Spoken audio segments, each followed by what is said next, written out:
to 97.5 The Fanatic. If you ever miss 1 minute of the show or maybe even want to just rewatch it because it's so good, you can do it on YouTube. You can do it wherever you find your podcasts. Go to the Fanatic website, the Fanatic app.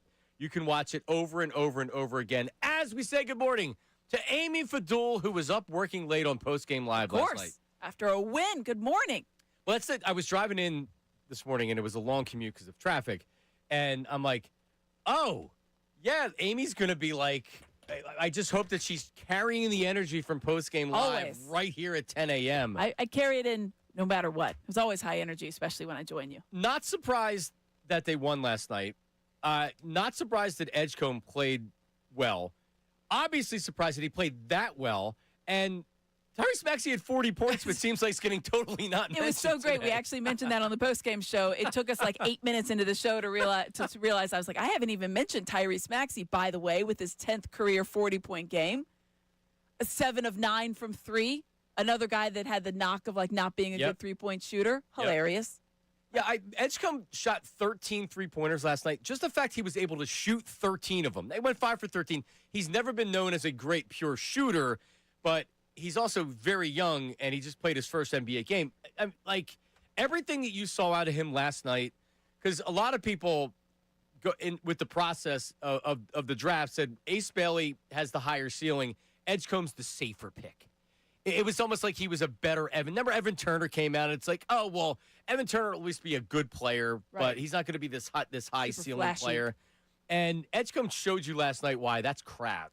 And this dude can be a star in this league. Yeah, I mean, the book on him coming out obviously was 3-and-D. His three-point shooting, he got off to a really slow start. But if you look at the tail end of his college career at Baylor, all 1 year of it, 19 games are Big 12 play, right? Conference play for him, he was close to 40% from 3. Overall, 34. So that shows you how slow a start he was right out of the gates. And Scott Drew had said that he did not shoot well to start. But the spacing he was able to get, that's because they have, the pace that the Sixers are going to play at. But, 2, they have a lot of guys that can do that. You have guys that you have to commit stuff to. And, yes, that does include Joel Embiid. But there was other players that stepped up. So VJ Edgecombe getting 13 shots off. Good looks, too. Oh, yeah. I think says a lot about where they were. Yeah, just the pace of the game with Edgecombe and Maxey in there is unbelievable. Yeah, and that's another thing. To commit the level of defensive play that VJ Edgecombe is able to do, and he is a very good defender. That was always known, but you wanted to see how it translated at the NBA level, and I thought he did a very good job. To have that kind of level of defense and still have enough to play that kind of offense on the other end is nothing short of remarkable. I mean, I just attribute it to 20-year-old legs, but here's a guy that lives and breathes basketball, and to have both ends of the court, 42-plus minutes, and he puts up 34 points. It's sometimes guarding, Jaylen Brown at other times, Peyton Pritchard, who got hot, obviously, late in that one as well. So I thought it was just a remarkable game all around. Yeah, considering how he plays, and it's his first game, and he played 1 year in college. Sometimes you're so excited that you're so jacked that it's too much. Right. Even with the way he plays, it wasn't too much. He had 2 turnovers last night. So it's not like, some of these games where guys go crazy and it's like, well, he had 7 turnovers. No, he was very much in control with that same pace.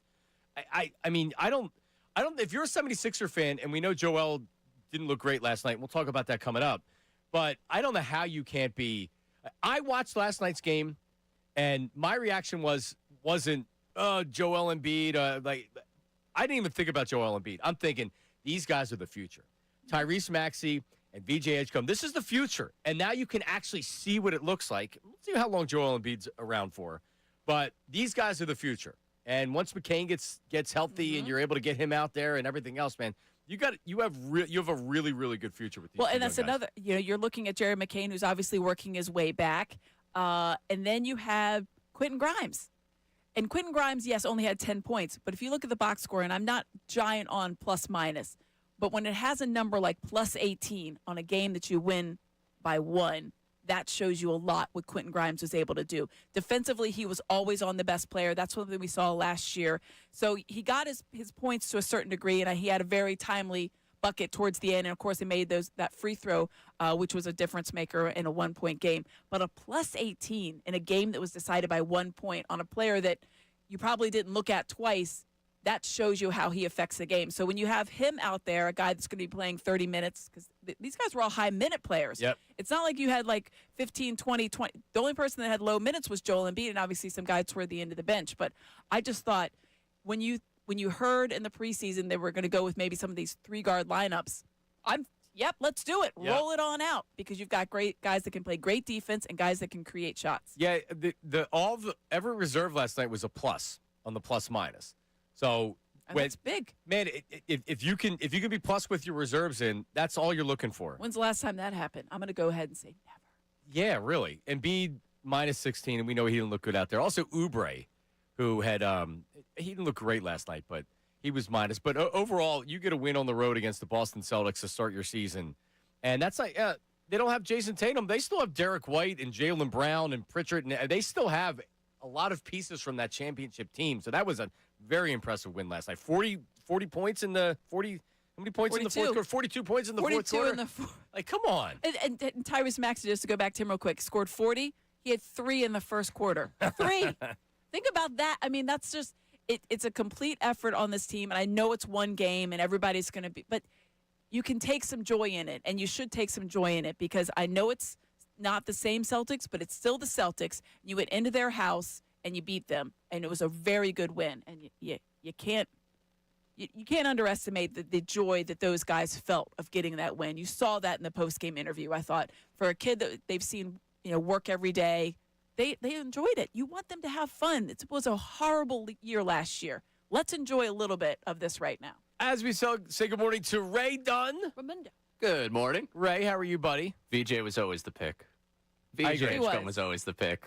Oh, it's just beautiful to revel in it today. It was never ace for me. You guys know that, but- It was never ace. VJ was always the pick, and last night, just seeing that team play with the pace that they did, seeing him, Maxey on the floor together, you guys highlighted Grimes. This is a group that still doesn't have Jared McCain out there in terms of that backcourt. Like, there is such an excitement of being able to watch those guys grow up in front of you over this season. That's the biggest thing I was excited for coming into the year. I know someone got mad at me on Twitter last night because I said it was the no expectations era, and they're like, how can you not have expectations? I don't. I still am watching the big man labor. Like, I don't know what this team can be without him, but what I know is that they found a fun style of play for me to watch with a lot of young, exciting guards in the meantime. Well, I would ask this unnamed Twitter person, what would their expectation be? But they lose before in the first or the second round in the playoffs. I mean, realistic expectations. You can't expect this team to go to even the Eastern Conference Finals or a Finals. That's not where they are right now. If it could easily happen. See, the year that nobody has any expectations is the year that something like this could happen. Yeah. And Embiid's healthy enough, and then if you get play like this, the only worry, and we'll have all season to talk about this, the only worry is that they have to play such a different style of basketball with Embiid playing as opposed to Embiid not playing. Yeah, I mean, he's obviously much more comfortable and effective in the half court. I think there's probably some kind of hybrid marriage that they're going to have to create with that. You saw glimpses of it last night, but when you and I were talking before we came on, there's only, by my eye, 2 times that I saw him go inside, which for a lot of people, that's going to be very problematic, and I get that. But the flip side of that is he'll take less wear and tear in that low post, beating up with guys that are down there and demanding of his body. So he is more comfortable, always has been operating a little bit outside that area. We know what he can do in the low post. He's 7'2". He's very physically strong. There's no doubt about that. I'm fine with a freer moving Joel Embiid. I think it could create more opportunities for him if they can find a way to get him involved where he's not featured. As I know, we call him the point 5 at times, which I think he's fine with. I mean, when we talk to him in media day and then the preseason, he's good with where he is right now. The most important thing for him is about getting as healthy as possible for the postseason, because he's never been healthy for the playoffs, ever. One of the biggest reasons why they haven't made it past the second round of the playoffs is, sure, it's Joel Embiid's health. The lack of help from other players. When you become overly reliant on Joel Embiid, what happens? He turns the ball over. I mean, he's so damn big. And then you double down on him. And if he doesn't have anybody to kick it out to with confidence, now with Edgecombe, at least you feel like you can play a different way, and you have a guy, the confidence on this kid. The fact that he's out there, it's one of the reasons why I love the draft pick and I wanted them to draft was that he is 100% about basketball, about business. And that's what he cares about. That's what he thinks about. And that's the type of player you need in this city. And that works. And just the fact that he was able to come out, if he can shoot and he can score consistently, I mean, geez, what do we got here? All right, let's get some reactions. 610-632-0975. That's on the text line, and that's on the phone line. 610-632-0975. Tyrese Maxey spoke on VJ Edgecombe's performance last night. We have that, plus the duo showed a new style of play for the 76ers. How encouraged are you by that? Also, there's this big story this morning about some arrests. Terry Rozier and Chauncey Billups, the coach of the Blazers, arrested in a FBI gambling investigation. The FBI director, Kash Patel, I believe is still speaking right now, or he just had spoke. We'll get you his comments coming up because this is a huge story. So we have that coming up. It is Middays with Marks. Amy Fadul in the house today, 97.5 The Fanatic. Attention.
He played really well tonight, man. He played really well. Like I said, he was really comfortable.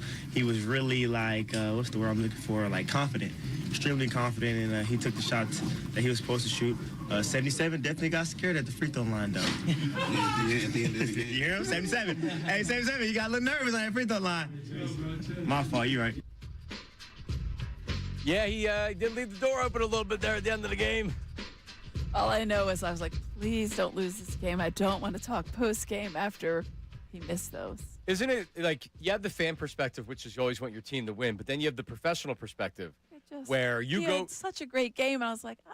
But it changes everything you're going to do because they win. Now it's the celebration of the first game. They lose. Everybody's still going to be happy at a great game, but it's like, it puts a damper on it. But they lost. It's like, we're celebrating the 34 and everything else, and I'm like, oh. It happens all the time. You do this long enough. You go from, I remember the year the Phillies went to the World Series, I was writing the eulogy for them because they came back against the Cardinals that year in the wild card round. They were losing. They scored the runs late. And I just remember, because I think that was the first game of the series. And I just remember I was more or less being like, well, this is over. They're not going to win this. And then they come back and win. Yeah. That out completely. It flips the script in the best way, obviously. In the best way. You don't like it when it's the other way, where all of a sudden you're like, we're all good, and then the rug. So Joel Embiid played 20 minutes last night on a minutes restriction. Didn't play much of the fourth quarter, and was 1 of 9, 0 for 4 from 3, had 4 points. I honestly, just him. Nick Nurse said this after the game. You pointed this out. He said Joel being out there is what they're looking for. That's good, and I agree 100%. If he would have came out last night and played 25 minutes and been great, we'd all be happy. But I'm not gonna be negative about him because he didn't look good last night. You're always going to be worried about the knee. I don't think we're ever going to get away with Joel. He's a degenerative knee condition. He's not just going to be fine because we want him to be. It's a matter of Nick Nurse and this team figuring out, like you had said, you're not going to need to rely on him to be everything like you have before. But you also need to be able to have him fit in to where he doesn't feel left out. Because the minute he feels left out, that's going to be a problem. Because then it's not going to work. And this is going to be, how do we fit him in? Can you fit him in? Does it change what you're doing? Like when he misses games, we'll be like, well, but they're 11-2 without Embiid. They're better without Embiid. I already know how all this works. So you just hope that they're able to get him going early and they're able to make it work early. Yeah, I mean, he loves to facilitate. We've seen that over the years with Joel Embiid. He jokes about being a point center, 0.5, whatever you want to call it. So I think that is something that's the starting place for me when you're looking at ways to get a player that doesn't necessarily completely fit in your style. But, we talked to him, Joel Embiid, and I know a lot of people have had the question of him, but we point blank asked him, like, do you like this style of play? Because on paper, you shouldn't. And he's like, yeah, of course I do. And that's going to seem like the rote answer of like, okay, well, of course he's going to say that. But when you do think about the way that he wants the team to operate, it's less pressure on him if he's having to, the offense is completely running through him, which is what we've seen every year that he's been here, right? Here's a guy that has to have the offense run through him. And when you're one of the best players in the NBA, that's the way it works. It's like, duh, of course. But now you're seeing other options. And I think that is the one thing. With the freer movement, it is going to make him be able to move around. Now, I'm not saying move around like the way that we saw VJ Edgecombe or, even Dominic Barlow move around, but it will have him operate where he's not having to just kind of sit there, stand around, wait for someone to do something, then make his move. He'll be freer. And the thing with Joel Embiid and what we were talking about when someone asked Nick Nurse about Joel Embiid last night, because it was literally like the 8th question probably of the press conference, not that he was an also-ran, but because when you have a guy that scored 34 and 40, 74 in your backcourt, but he was like, he was out there. And there was a small pause, and then he continued about. Just Joel Embiid's presence alone is a really big thing when it comes to spacing and defense, right? You have to commit someone to him. And if he starts going in any way, shape, or form that resembles what we saw in the Friday season or preseason finale, then you might have to commit 2 people, and then that's going to really free up that offense. So I think you're going to see a lot of Embiid trailing and Edgecombe flying up the floor with Maxey, and then if something doesn't develop, and Edgecombe doesn't really seem to worry about things not developing. I think he's like, you know what, I'm going to see ball, do ball, go ball. That's it. But when he pulls it back, I think that's when you're going to see Embiid like Herman Munster just kind of coming up the court and then boom, top of key three. He's a Right. good three-point shooter. He's a good three-point shooter. But then also, He could also get Right. a little wiggle room in that, like, right, you get him just right inside. in the playoffs. If he's able to, then now you can put him in the post, and it's like, now you have to worry about that. But that's not the style that the Sixers have to play to win. It just gives you a lot of options. Yeah, I think you have to look at it that way. Options are good instead of like, well, Joel Embiid's not going to be the featured player. That's not a good thing. I think that is a good thing, Oh, yeah. really. Oh yeah, for sure. And that's not to say that Joel Embiid's still not a great player. He's obviously still a great player. We'll see how the health is. I don't know. We don't know how he's going to react to. Yeah, I think that's always been the big question when you talk about Joel Embiid is, all right, he played in a game. What's it going to look like? He was all in practice all week. How's it each day looked when he's come back out? That's all. It's always about the bounce back. And it's going to continue to be. What were your expectations before? Like, what was your predictions before last night? For Joel Embiid? Just for the Sixers in general. I thought that was a game that was winnable given the way they matched up with the Celtics. I honestly thought they'd have a little bit more a low post presence because the Celtics shipped off all three of their centers from before, Cornette, Horford, and Porzingis. And now they've got the guy from Portugal, Yeah, whatever his name. Kada. What about Kada not going to work here. What right about now. the season though? But my expectations, I had them when we did our preseason rankings. I had them 6th. Coach and Mark had them a lot higher than they had them 3rd. But I think 6 is a really good spot for them. I think I maybe thought about putting them 5th. That's what I said. I feel like the way that in talking with some of the players and the way that the outlook is, certainly for the some of the guys, it's almost like this Miami Heat / Golden State Warriors. Get us into the playoffs as healthy as possible, and then we'll figure it out. 1 seed, 2 seed, whatever. That is what it is. But if you're in the playoffs and you're like that 5 or 6 spot, you're in good position, I think. And the most important thing is if you get everybody healthy there. The regular season is important to a certain degree. It's not the most important thing. Yeah, I think for the first year, and I didn't really know it until after the game last night. I almost am not including Joel Embiid when I'm thinking about the future. And when I'm thinking about this year, before, if you couldn't get past the second round, it was every year it was hurry up and get to the playoffs because they have to get to the Eastern Conference Finals. They have to get to a title. That's not my mindset this year. It's, hey, what's going on with the young guys? Maxey last night looking as good as he did playing opposite Edgecombe. I mean, we keep talking about Edgecombe. That might be the biggest development of the, because he didn't have confidence last year. He seemed like he was on an island a lot of the times. Oh, Maxey, his shot was off. It was the worst three-point shooting of his career at any level. And here's a guy that did not shoot well in college, which is why he fell to 21. But he was the only one out there for large stretches to start the season. They started 2-12 last year. 2-12. You can't recover from 2-12. All right, coming up, I guess we shouldn't be surprised, but a wild story from the NBA. We have former players, current players, a current coach arrested in an FBI gambling probe. The director of the FBI, Kash Patel, during our last break, he started speaking. So we have some of that audio for you, what he said. So we'll update you on that and talk about the 76ers as well. This is Middays with Marks, 97.5 The Fanatic. Now on 97.5 The Fanatic Sports Update.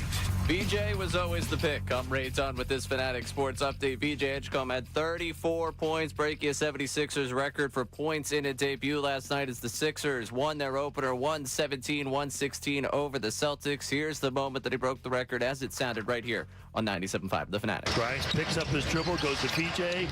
Edgecombe on a drive, hangs in the lane, has to shoot it, does, and makes it. Edgecombe with 32, the best ever debut by a Sixers player.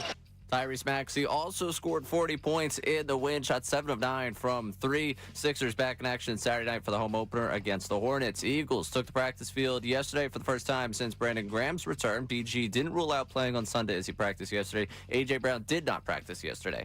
Flyers play tonight at 7 o'clock against the Senators. You catch that game right here live on the Fanatic, right here again, 7 o'clock puck drop. And also, wild story going on in the NBA right now. Terry Rozier and Chauncey Billups both arrested as a part of an FBI probe into gambling. We'll continue to update you throughout the day on that. This update is brought to you by Macy's Backstage. Macy's Backstage is a whole department inside your Macy's store where you can find the looks all for under $30. With new arrivals every day, you never know what you'll find. Find location at Macy'sBackstage.com. I'm Ray Dunn on your home for the Sixers, Flyers, and Union. 97.5 The Fanatic.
there was breaking news in that last sounder. Did you hear that?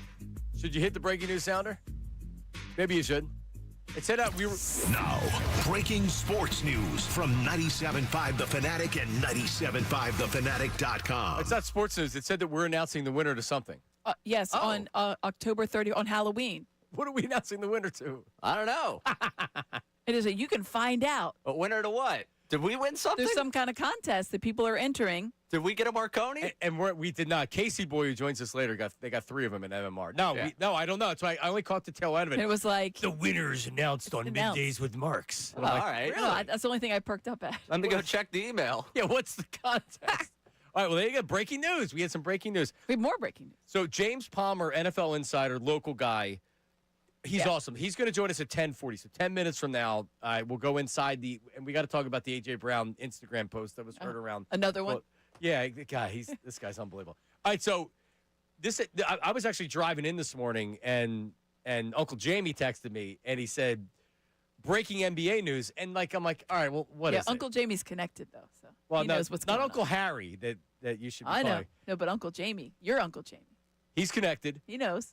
Or he's on his phone looking at everything in the That's morning. what I mean. He's not, connected to this. So I don't know what he's talking about. So I get to a traffic light, safely, of course, and I look it up, and I'm like, Chauncey Billups are arrested by the FBI, and then you see the story, and it's like, wow. So Kash Patel, the FBI director, announced 31 people were 31 arrested. total.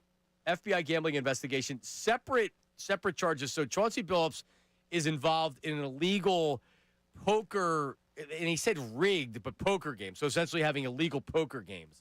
And Damon Jones was also involved in that, who's former a current NBA player. Former player. I think he's currently a coach somewhere. Billups obviously currently a coach. Head coach of the with Trailblazers. Trailblazers and was on the sidelines. And then Terry Rozier, who was not in the Heat game, Scary Terry, is also the third NBA connection in this one. 31 total, and ties to it began, according to the FBI press conference, it began with a investigation into La Cosa Nostra, which, of course, if anybody knows, that's the mafia.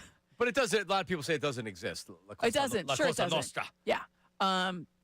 It does exist in some way, shape, or form. Something does, because that was the investigation. And in the ring, in the investigation, and obviously, the FBI doesn't just do something. I imagine this is and they talked about it. It was a months-long operation, finding out different things, and they uncovered those 3 names that were named today in So, Chauncey Billups. Rozier's separate from the poker games. He was being investigated for, there was a game that he played. Was he a member of the Hornets? That he left the game early with an injured foot, but there was an unusual amount of bets on his performance that game, which were the unders on assist, points, and rebounds, and so it gets flagged. Of course it does. If you're a casino and everybody's on the same security program, where a guy like Terry Rozier has $10,000 on his unders, It's like Jonte Porter. that's how he got caught, and that's how some of these college kids are getting caught as well. It's like someone throws $500 on it, it's not gonna raise a flag. Yeah. You try to bet $10,000, and then you look into it, and it's a professional bettor, and they know who's doing it. There's a couple people doing it. You've got tens of thousands of dollars on these random player/prop bets, and that's when it starts to get flagged. Which then I think it's not a stretch to realize that it starts small, and then that's when you get confident. But I remember when the Jonte Porter news broke, was that a couple years ago? I just thought, this is just the tip of the iceberg. Of course. It's just the tip of the iceberg. Yeah, of course, because as much as people will think, well, look how much money they have. Yeah, look how much money they had. You can get, like Chauncey Billups, I think he made $119 million in his career or something like that. If you get divorced, you have kids. You buy houses. Cars. And you're not investing the money, and the money that you are investing doesn't work out.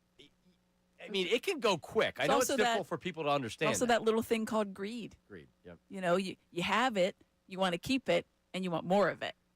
And if This is wild, though. 31 people all. That's a big gambling ring. All right, can we hear? You have a little bit of it here. Here it is. To be clear, we're announcing today indictments in 2 major cases, both involving fraud. One involves sports betting, and the other involves illegal gambling, very specifically rigged poker games. Rigged poker games? Yeah. It was like a separate because you said there's two cases. There's two cases, and there's rigged poker games. So not only Someone not, holding 5 aces? Yeah, exactly. So not only were they illegal, but they were cheating at the illegalness. I just had thought that it was Gilbert Just like, Arenas. Gilbert Arenas got Right. arrested for he would have a mansion in California, and you would have these People just- connected rich people that are probably losing $200,000, $300,000 in a game. Right. And he was the one that was supplying the house and everything else. That's what I thought we were dealing with. Rigged poker games? Does someone have a Exactly. king All in of a their sudden, sock? to be like, here you go. It's my royal flush. I already have the ace of hearts. Hold How on. does that happen? How can you have a 5 of a kind? It doesn't work. There's no wild. Joker is not wild today. Yeah, it'll be very interesting. And like with rigged, you don't want to mess with certain people if you have a rigged. This is bad. This is very bad. This is the fact that coach is involved. This is bad.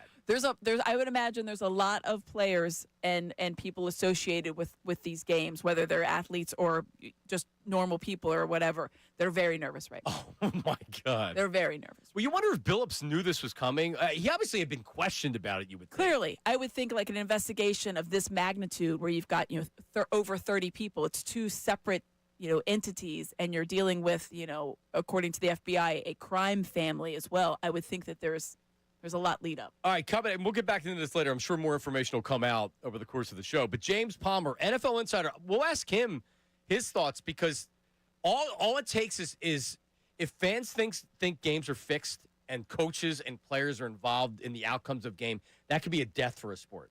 We'll ask James Palmer about that. Also, A.J. Brown, what is he hearing's going on inside the Eagles locker room? He was on the sideline talking to Big Dom yesterday. We'll talk to James Palmer coming up next. Don't go anywhere. Middays with Marks, 97.5 The Fanatic.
All right, we're back. James Palmer coming up next, NFL Insider. Some more details on this story. So, Amy Fadul, Damon Jones, who I remember with the Cavs, he was on those LeBron James teams, right? It was an assistant, I think, also with the Cavs. He was. Yeah. So he allegedly provided inside information about NBA games to co-defendants who used it to place bets. So when does it? I don't see a timing from that, but he was recently an assistant coach. So you're an assistant coach. You know players are injured, or maybe they're playing through injuries, or if they're not going to play, or you have inside information on a game. Well, because there's guys that are game time decisions. Maybe they weren't game time decisions. Well, you're so the lines move. Right. You don't want to give an advantage to the opponent, so you're saying he could play when you know that he's not going to. Right, exactly. And you're providing that. When you say providing information, it seems like since the mafia was mentioned in this. They mentioned them as co-defendants. That's right. who he provided it So to. he's giving information to people, and then they're making huge bets on that. That is absolutely a no-no. When it's a coach, players betting over-unders on like that, all of it's bad. But a coach giving inside information to the mafia so they can, That's super Jesus. bad. That is just, yes, illegal poker, terrible. That's obviously stuff that goes sideways and people are, not happy about losing. But as far as like the integrity of the NBA, that's not going to, a poker game at somebody's house has nothing to do with the integrity of the NBA. Giving inside information that affects sports betting lines, which now everybody is, in bed with, and you're affecting it to help somebody, a nefarious help is absolutely affecting the integrity of the game. It's unbelievable. Terry Rozier is saying, ouch, my foot hurts, and leaving. And then, people passing up that last shot because of they don't want to go over. It's just. And we'd be naive to think that it hasn't happened a lot more than we realize. And how many times has stuff been flagged and then you had people that were smart and they can't connect the dots saw that to last it. year. There was a couple different players that were flagged or games that were flagged, and they would talk about it. Like we just said, the Jonte Porter one, that was flagged because here's a guy that's he's not even borderline fringe. He's a two-way player. Yeah, he's a G League player, which is now why you cannot bet on two-way players. You can't. There is no such thing. So that's that reason. That's a Jonte Porter rule. I would have to believe that at some point you need to say, hey, we just can't do these prop bets. It's too tempting for these players to do. And that's how it was at first. At first, you could not do player prop bets when they was first kind of when the NBA was one of the NBA was at one of the forefronts of trying to dip their toes into this, but there were not player props. I remember when we were first doing like some gambling chatter on our airwaves. It was you couldn't call them by the team name, but two, there was no player prop. You could do like a general vibe of like, the team will do this or they'll have a collective rebounding or whatever, but there wasn't a player prop. This was like 5-6 years ago. I don't even need to check the text line to know that we probably have a number of texts that say, oh, well, the NBA's in bed with the FanDuels and the DraftKings and the Bet Parks and all that. It's their fault too. Here's the thing. And you got a lot of this with the NFL players that were betting not on football, but they were in team facilities. Like Isaiah Rodgers was under the team's Wi-Fi, and he was betting on another sport. Or no, he actually was betting on football. But you know what I mean, right? Right. Like no one ever accused them of betting on their own game or going under on their rushing yards or anything like that. But still, you get a lot of the NFL's in bed with gambling, so screw the NFL. What did you think was going to happen? Players have to know, like, here's the thing. If you want to make millions and millions of dollars, even $1 million, if you're a fringe player, you're not allowed to bet, period. It's literally written down for you, and they talk to you about it all the time. You can't bet. So if you want to bet, don't play. Go work at the post office or something, and you can bet till your heart's content. But if you want to be a professional athlete, you're not allowed to bet. They shouldn't be allowed to bet on anything, in my opinion. Agreed. Across the board. Across the board. It's just one of those things. Or at least sports. I don't think they should be allowed to bet on professional or collegiate sports. Yeah, and I just think it's just, they used to have those rules in place. I think that they're still going to be in place to a certain degree. I just think it's one of those things, and people are like, oh, well, it's a free cut. Okay, but when you take on a certain role, there's things that you're not going to do, and that's what you do. If you want to be a professional athlete, you're now out of the gambling situation Yep. or coaching or anything. We had a little problem with our phone lines, but James Palmer joins us right now, the NFL insider for Bleacher Report, also Scoop City podcast on The Athletic, and he also co-hosts the 89 podcast with Steve Smith, and he's a local fella. What's up, James? How are you? John and Amy Fadul this morning. How you guys doing? I'm wonderful. Just jumped off taping with Steve Smith right now. We're doing our little mid-season wide receiver breakdowns on some of these college guys right now that we're trying to take a look at in this receiver class. All right, very cool. All right, I got to get your reaction. This came down this morning because as an NFL insider, there's been a couple of incidents in the NFL, and what you worry about's bigger things happening. But just kind of your reaction to what you saw from, Chauncey Billups being involved in illegal poker games as a head coach of a team is crazy. But what's your overall reaction to what came down this morning?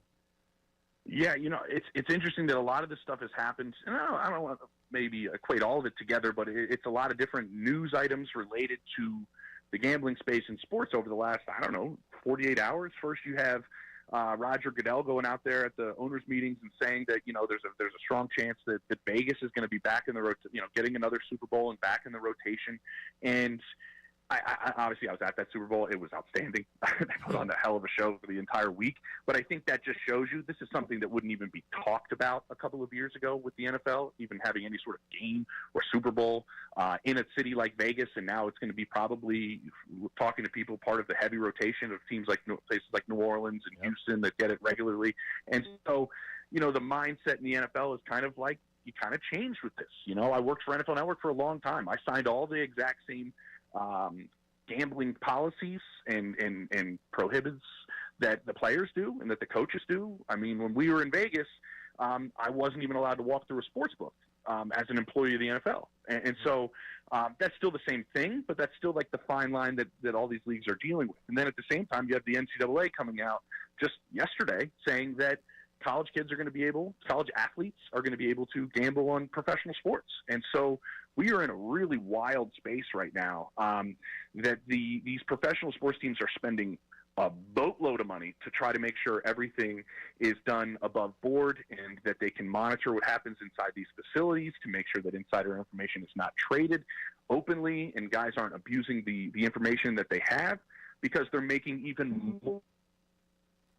So yeah, we're in a really interesting early portion of this, and obviously it's getting monitored by these professional leagues. I know, like really, really heavily, and these things they're hoping get known when guys get busted for illegal activity. Yeah, and that's the thing. It's such a slippery slope. You mentioned it there, James, of like, you think it's so innocuous probably just to mention to somebody like, oh yeah, I tweaked my ankle. I don't know if I'm going to be able to go, and you hadn't been on the injury report yet, and all of a sudden then it starts out that way. But I think that you really hit the nail on the head. It's the tip of the iceberg. We all remember a couple years ago the Isaiah Rodgers and some of the guys that were associated with the Colts. That happened, and it's just one of those things you wonder what the leagues are going to do. And it is something that they drill home with these players. So when you're thinking about what the players are aware, does it start out, you think, so innocently, and then they just get in over their heads? Because it's just one of those things that it seems so easy, and yet here we are talking about it once again, and now this one is a major, major story. Yeah, with the sports part of it and the the apps and everything. I mean, they make it so easy on purpose, right? So you just keep betting, you just keep laying these. I mean, I'm not. Everybody who's listening knows exactly what I'm talking about, whether it's FanDuel or DraftKings or Underdog or whoever you're using, and they do make it really, really easy. And I think that's why the league is trying to hammer it down so much and make sure the consequences are there. I will say this, like when I mention the amount of money that these leagues are spending to make sure that these things are not happening with their players and with their coaches, they know so much more than these players understand. Honestly, like you think you might use like a different phone or right. They know a lot. They really, really do. And so when you do break the rules, they are going to punish very, very severely because what do they understand? They understand they need to keep the integrity of the game, but they also understand the dollars that are behind this for them to make. And so now that they've opened up the gates, they have to make sure that they try to make it as successful as possible to where at the same time we're not seeing any sort of funny business, for lack of a better term, and that's why they are spending the way they're spending to try to make sure that these guys don't break the rules. It is beaten over these players' heads, I will be honest with you, like in terms of behind the scenes and things like that. But you're right. Like, remember Calvin Ridley a few years ago, where he was away from the team and just kind of started falling down a hole of just betting on a couple things in college, and then NBA, and then just started going on NFL games, and then like bam, he gets hit with no idea it was going to happen. So it is going to be fascinating to watch. I think the league is doing everything in its power to make sure that they try to do this the best they can, and that's why they're going to the efforts that they are behind the scenes that a lot of us don't really even know to make sure they monitor their players the best they can. James Palmer TV is how you follow him on Twitter, and you can see everything he does, his podcasts. I know you got to jump on TV, so I want to get two questions in here about the Eagles. First, is it? Did you? I love the fact that we are now monitoring and looking at Instagram and Twitter posts as a way of you're reporting, and a lot of people still don't understand that this is the way these athletes communicate today. So when AJ Brown comes out and he says using me but not using me, fans can tell me all they want that he's just messing around. I think this is the way he communicates in events. What are you hearing about AJ Brown and where his head is at, and if you like what you make of this Instagram tweet or Instagram post? Yeah, AJ's very calculated with the way he does some of these things. And I also think there's an aspect of AJ, the way he's wired, and I don't want to speak for him, but just from spending some time with him, and I covered his pro day at Ole Miss. It dates me a little bit. I was back there. And so he does have these ways of motivating himself as well, and he's not alone in that sense. And there's a lot of guys around the league that do this. And he posts some things where, I'm different, and I'm, you can't guard me. You saw what he said after the touchdown catch, and the cameras and the mics picked it up from the broadcast. Like, it is a little bit of how these guys take themselves to another level, certainly. But he's not alone. When I talk to people around the league, they're like, this is a top 5 wide receiver in football. This is a guy with speed and physicality that is very rare in this league, and he deserves the football. There's very few players that play that position in this league that don't go into the huddle, and if the ball's not called for them, they don't have some sort of disgust to it because they do believe it makes the team better. And you know what? You want your wide receivers wired that way. I really think you do. I just think Philly is uniquely prepared to handle things like this. Like, he's not going anywhere. I want to make that clear. Like, they have no intention of moving him, from my understanding, and they actually like the way he's wired. And if this doesn't cause any major problems, and it's just us on the media just debating about the intricacies of his Instagram and catching balls like he did last Sunday, I think the Eagles are perfectly fine with that. All right, we actually, I remember talking to you before the Giants game, and we all didn't really have much concern about the game, and then I can't get that fourth quarter out of my head where Scadabo's just running over the entire Eagles defense. How do you look at Sunday? Is this is the hope from an Eagle fan? They're angry from losing like that to the Giants on national TV, and they show up and they get some revenge. This is a big time revenge game. How do you look at Sunday's game? Yeah, I was at that game in Denver, guys. It was just a little self promotion. That was my video of Brian Burns in the tunnel, going bananas after the game that everybody kind of blew up. And this Giants team is, that was a game that they just not only lost, it was devastating. That was a crushed locker room. What I took out of the game, and hopefully the Giants do too, is that's one of the best defenses in football. And Jackson Dart put 32 on him. And this guy is doing more at the line of scrimmage than people understand. I was talking to some coaches after the game on Denver's side, like the stuff he cans and changes at the line of scrimmage, getting them into the right plays. Like, this is Vic Fangio's right. This is a real player at the quarterback position. And I talked to Theo Johnson, their tight end, the other day. They have taken on the identity of him and Scadaboo. Like, it is a tough, physical, use your pads type of team. I just think Philly is the better team. I just think what they were riding in New York right now kind of did take a hit in some essence with the way they lost to Denver. But I still look at the way they played offensively with lack of weapons at the wide receiver spot. It was tight ends and Scadaboo making damage. You do have to be concerned about this guy as a quarterback because that's a really good defensive line that couldn't get to him as much as they've gotten to other guys. So I think defensively they're going to have, surprisingly, their hands full. I just don't know if the secondary and stuff like that on the back end of the Giants being banged up can hang with Philly because Denver doesn't have those type of skill guys. Great stuff, James. We'll talk to you soon. Yep, no problem, guys. Yep. All right, there he is. James Palmer, big-time NFL insider. Scott Palmer's son, of course, the great Scott Palmer. The great Scott Palmer. The great James Palmer. Yeah, he's awesome. It was great. All right, coming up, we're late.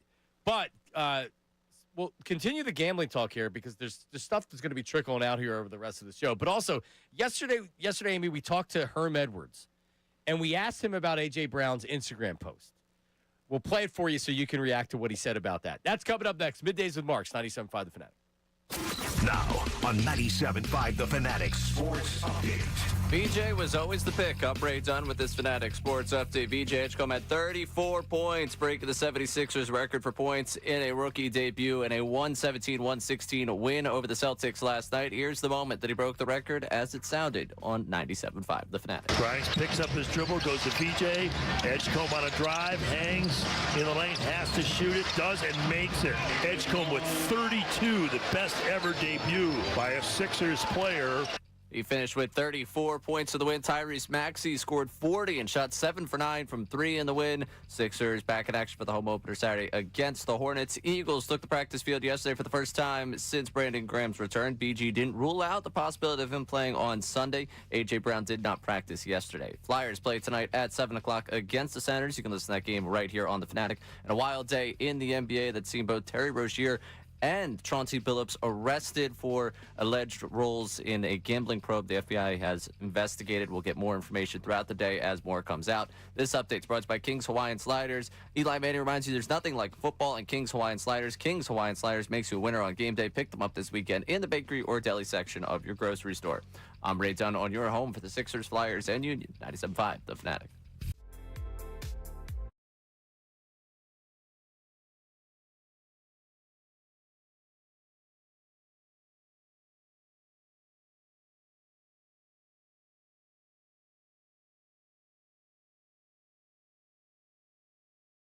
He's gonna stretch your dollar and make it holler. I'm Gary Barbera. And now he's gonna put your rear in a Wrangler, a Ram, a Cherokee, even a Grand Cherokee. Oh, mama! Starting at just $16,666. I guess you could say Barbera's gonna push your tush, right? Birds coach Nick? It's a stud. Try that again. Boy, I guess. That's better. Barbera! Wranglers, Rams, Cherokees, even Grand Cherokees from $16,666. I'm not kidding. DallasStillSucks.com. $16,666 tax tag and $477 dock fee. Supplies last. Details at DallasStillSucks.com. Cheats. Gary Barbera te va a meter el trasero en un Wrangler. Ram, Cherokee, even Grand Cherokee, $16,666.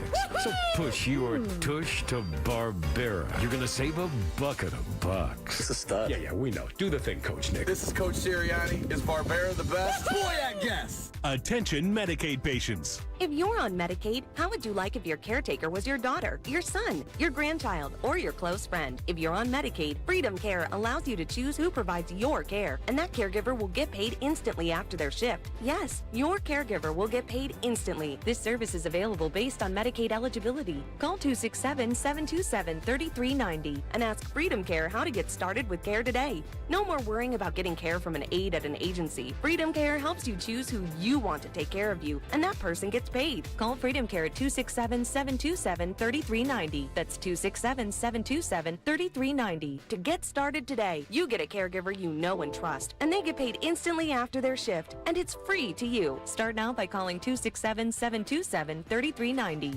267-727-3390, or go to freedomcare.com. Freedom Care. We're here for you.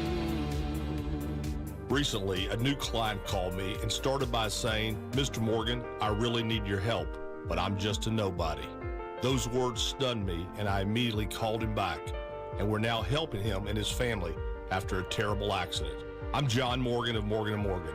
Everybody who comes to our firm at their time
we're back. It is Middays with Marks, 97.5 The Fanatic. Amy Fadul in the number 2 chair today.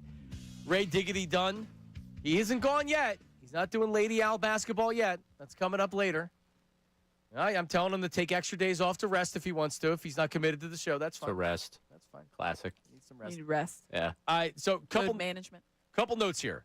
Casey Boy from the Preston and Steve Show will be in studio at 11:25. We're playing a new game. Have you noticed this, Ray, that I like playing games with game show music? I've noticed, yes. Yeah, so expect a lot of this in the future. Though. So it's the game is called Del Co or Del No. You know, Casey Boy is a proud member of the Delaware County community. Probably the president of Delco. Yes, I believe so. So I'm going to give you, because you're playing and so is Ray Dunn. I give 3 news stories. You guys have to decide which story happened in Delco, because the other 2 did not. They happened in Del No. They happened elsewhere. Okay. All right. So that's coming up at 11:25. Delco or Del No? Delco. I feel like a lot of people are interested in Delco because of Task right now, too. Like brought everybody back to the accent and the excitement around Delco. I mean, think about it. The gambling makes you think of Delco. Donaghy was a Delco guy. Yeah, we were talking about Donaghy off air. Like there's a lot of NBA refs that are Delco guys. Yeah, they have that community of, it's crazy. And the NBA just acted like that was like, oh, yeah, nothing to see here. It's a rogue official. Okay. No, dude. Okay. Dude, look at them. Look away. Look away. So there's that. Feedback at the end of the show. 975 feedback at 975thefanatic.com. Or you can use the text board, 610-632-0975. And if you text, just put feedback and your name and location. And at the end of the show, we will feature the best messages or emails. 975 feedback at 975thefanatic.com. A lot of times, Amy, they're talking about the sports subjects we're talking about. When we do like a Delco or a Del No story, maybe they'll comment. But often, Ray Dunn, what are they talking about on the feedback line? Today, I can assure you what they're going to be talking about. My shirt. Yeah. So the YouTube community, the viewers on YouTube are obsessed with the way that I dress.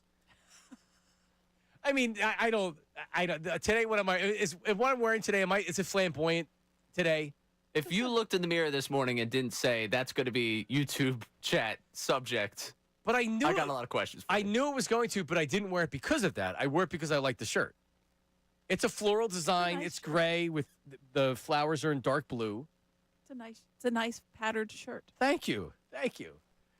People are probably laughing along with me at home, but this is they like it. Okay, they do. They do. So on feedback, it's going to be compliments on my shirt. Amy. Yes. Yes. Compliments. Heavy on the compliments. Yeah. Not comments. Not constructive criticism. Yeah. I'm not even going to read them. I'll just not let criticism. you. Not criticism, not comments. Compliments. Thank you, YouTube.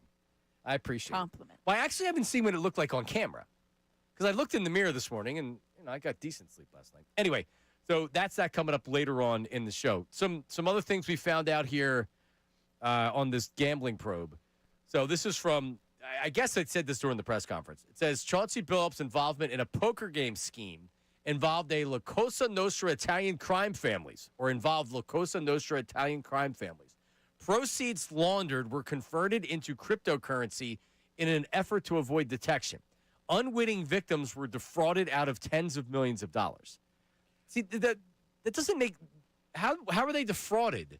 I guess because they didn't get their money back. Maybe their winnings, they said, oh, we're going to get you in crypto, and then they don't ever get it. I don't know. I'd have to brush up on my Sopranos to see exactly how the money laundering situation would work. It does make sense because crypto isn't regulated like putting things in the bank. So it does. I'm sure there's a ton of this stuff that goes on with crypto. Well, this is a years-long investigation that the FBI has done. Years, multiple. Wow. It's we're gonna be finding out about this for a while. Again, there's a lot of people out there in the world that are like, oh yeah, there's a lot of tight keisters out there this morning for sure. Yeah, being an NBA coach, a current NBA coach, he's in the Hall of Fame. He was just inducted in the Hall of Fame last year. One of the best big shot players of Mr. They called him Mr. Big Shot. There was Big Shot Bob, and then there was Mr. Big Shot. Yeah. I love that. That was that Larry Brown. Team was so much fun. Talk about like it was a complete. When we talk about teams that win, that was a team. Truly, in every sense. Tayshaun Prince and those guys, it was really good. Sheed, when she would shoot the three, Wallace, who was they played defense. I remember they would hold teams like 67 points in a game. Ben Wallace was force. Yeah, that's Crazy, crazy story. And then I haven't seen any more on Damon Jones, but Yeah, Damon Jones was a separate, but he's apparently also involved. in the poker scheme. It's it's a 2-for-1, I guess, for Damon Jones. But he and I think 3 or 4 other guys were charged separately with the actual insider information about players/games. And then Jones was also in the umbrella of the rigged poker games. Terry Rozier also involved in this as well. He's a current player, plays on the Heat. Well, not currently playing on the Heat. And I guess currently arrested. Being involved in the poker games, then you have conversations with these mobsters, and they say, like, hey, like, what can you tell me about the games? We can make a lot of money. And he thinks innocently, like, yeah, this player isn't what going I to tell my buddy or whatever. Right. And that's the thing with the And it's you're not not gonna get like caught. there's text messages where I've been exchanging with people, and they're just like, this isn't just like a bunch. Like you mentioned Gilbert Arenas. Obviously, that is illegal on its face. He was having people over. They're having gambling rings as far as like I'm hosting people, gambling tables. You're not a gambling. Vegas and Atlantic City are highly regulated, so you can't just host a bunch of people at your house. That's For not high stake poker games. Yeah, I mean, hundreds of thousands of dollars. That's one thing. This is obviously a lot different when you're involved with current coaches, current players, outside sources, aka in this case, allegedly the mob, people, Italian mafia families. That's the quote from the FBI. So, yeah, anytime you hear La Not Cosa good. Nostra, you know that they're very interested in what's going on in the FBI. yeah, and then they're laundering the money, the illegal money, and then In they're crypto. also doing in crypto, which is also unregulated. Yeah, it's This takes you into the gonna new be- world of organized crime. It's gonna be a great 30 for 30. This will be 60 for 60. When people talked about the dangers of it, so easy to be able to gamble on your phones and betting. This is legalized gambling. This is what it is. Well, and like you mentioned it, like as far as the new age of money laundering, I guess, is the cryptocurrency and Bitcoin and things like that. And that you see that even with the schemes of people trying to defraud other people and try to get them to swindle out of their money. There was a story recently about an older woman who was trying to get the money for Bitcoin and someone stopped her, thankfully. But yeah, it's just it's wild. This story is wild. I feel like it's an onion, and we're on like the first layer. All right, coming up, we have we didn't play the Herm stuff. We have to try to get to that. But also, there's been a feud over the Eagles' offense between the morning show and the afternoon show. Did Kevin Foley settle it yesterday? We revisit that coming up next. And Casey Boy in studio, 1125. Del Color, Del No. Middays with Marks, 97.5 The Fanatic.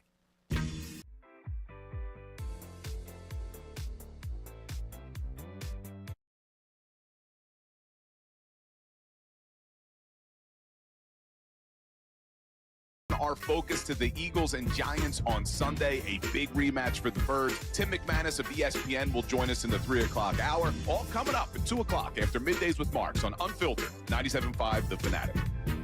All right, every family's got that one uncle who always seems to have an inside line. He's that line telling me something.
All right, we're back. It is Middays with Marks, Amy Fadul in the house today.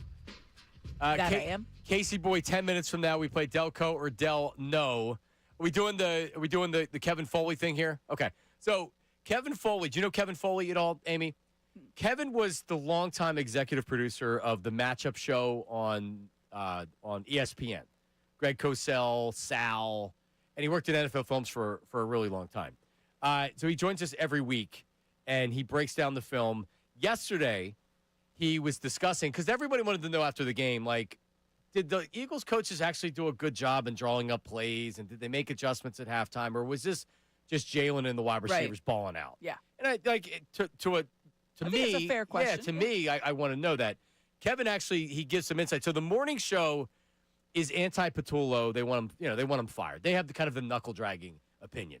And then Bill Colarulo is like Patullo. It ends with a vowel, so they're friends naturally. Exactly. So he's got his back. Here's what Kevin Foley says yesterday. They had a game plan coming in, and it was really cool to see. They used Fred Johnson. They checked him in as a tight end, and he played outside of Lane Johnson. So the right side of the line was Steen. You had Steen, and then Lane Johnson, then Fred Johnson, and at times Goddard would be outside of him. Sometimes Goddard would be on the other side. So they ran that 10 to 12 times they were in that formation, and they only ran the ball out of it in the first half, right? So you think, oh, this is just something they're going to line up to be aggressive and pound the ball and be physical. Well, then they come out in the second half, and the first play they do it again is the 79-yard post-route touchdown to Devontae Smith. And then they did it a couple other times later in the game. I don't know if you remember, they hit Devontae Smith on 2 deep 20-yard in cuts. Again, that same formation, that same personnel grouping was on the field. So they really did a good job of game planning, working on this stuff during the week, and then executing it in the game.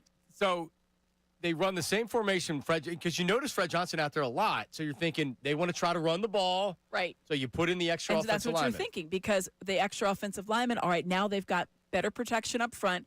Finally, Saquon's going to get going. Right. And so they it's going to throw. So deliberately, every time they do it in the first half. So now you know what you're thinking if you're the Vikings fascinating. And Brian Flores, you're thinking, this dumbass coordinator, exactly. They're making it so easy.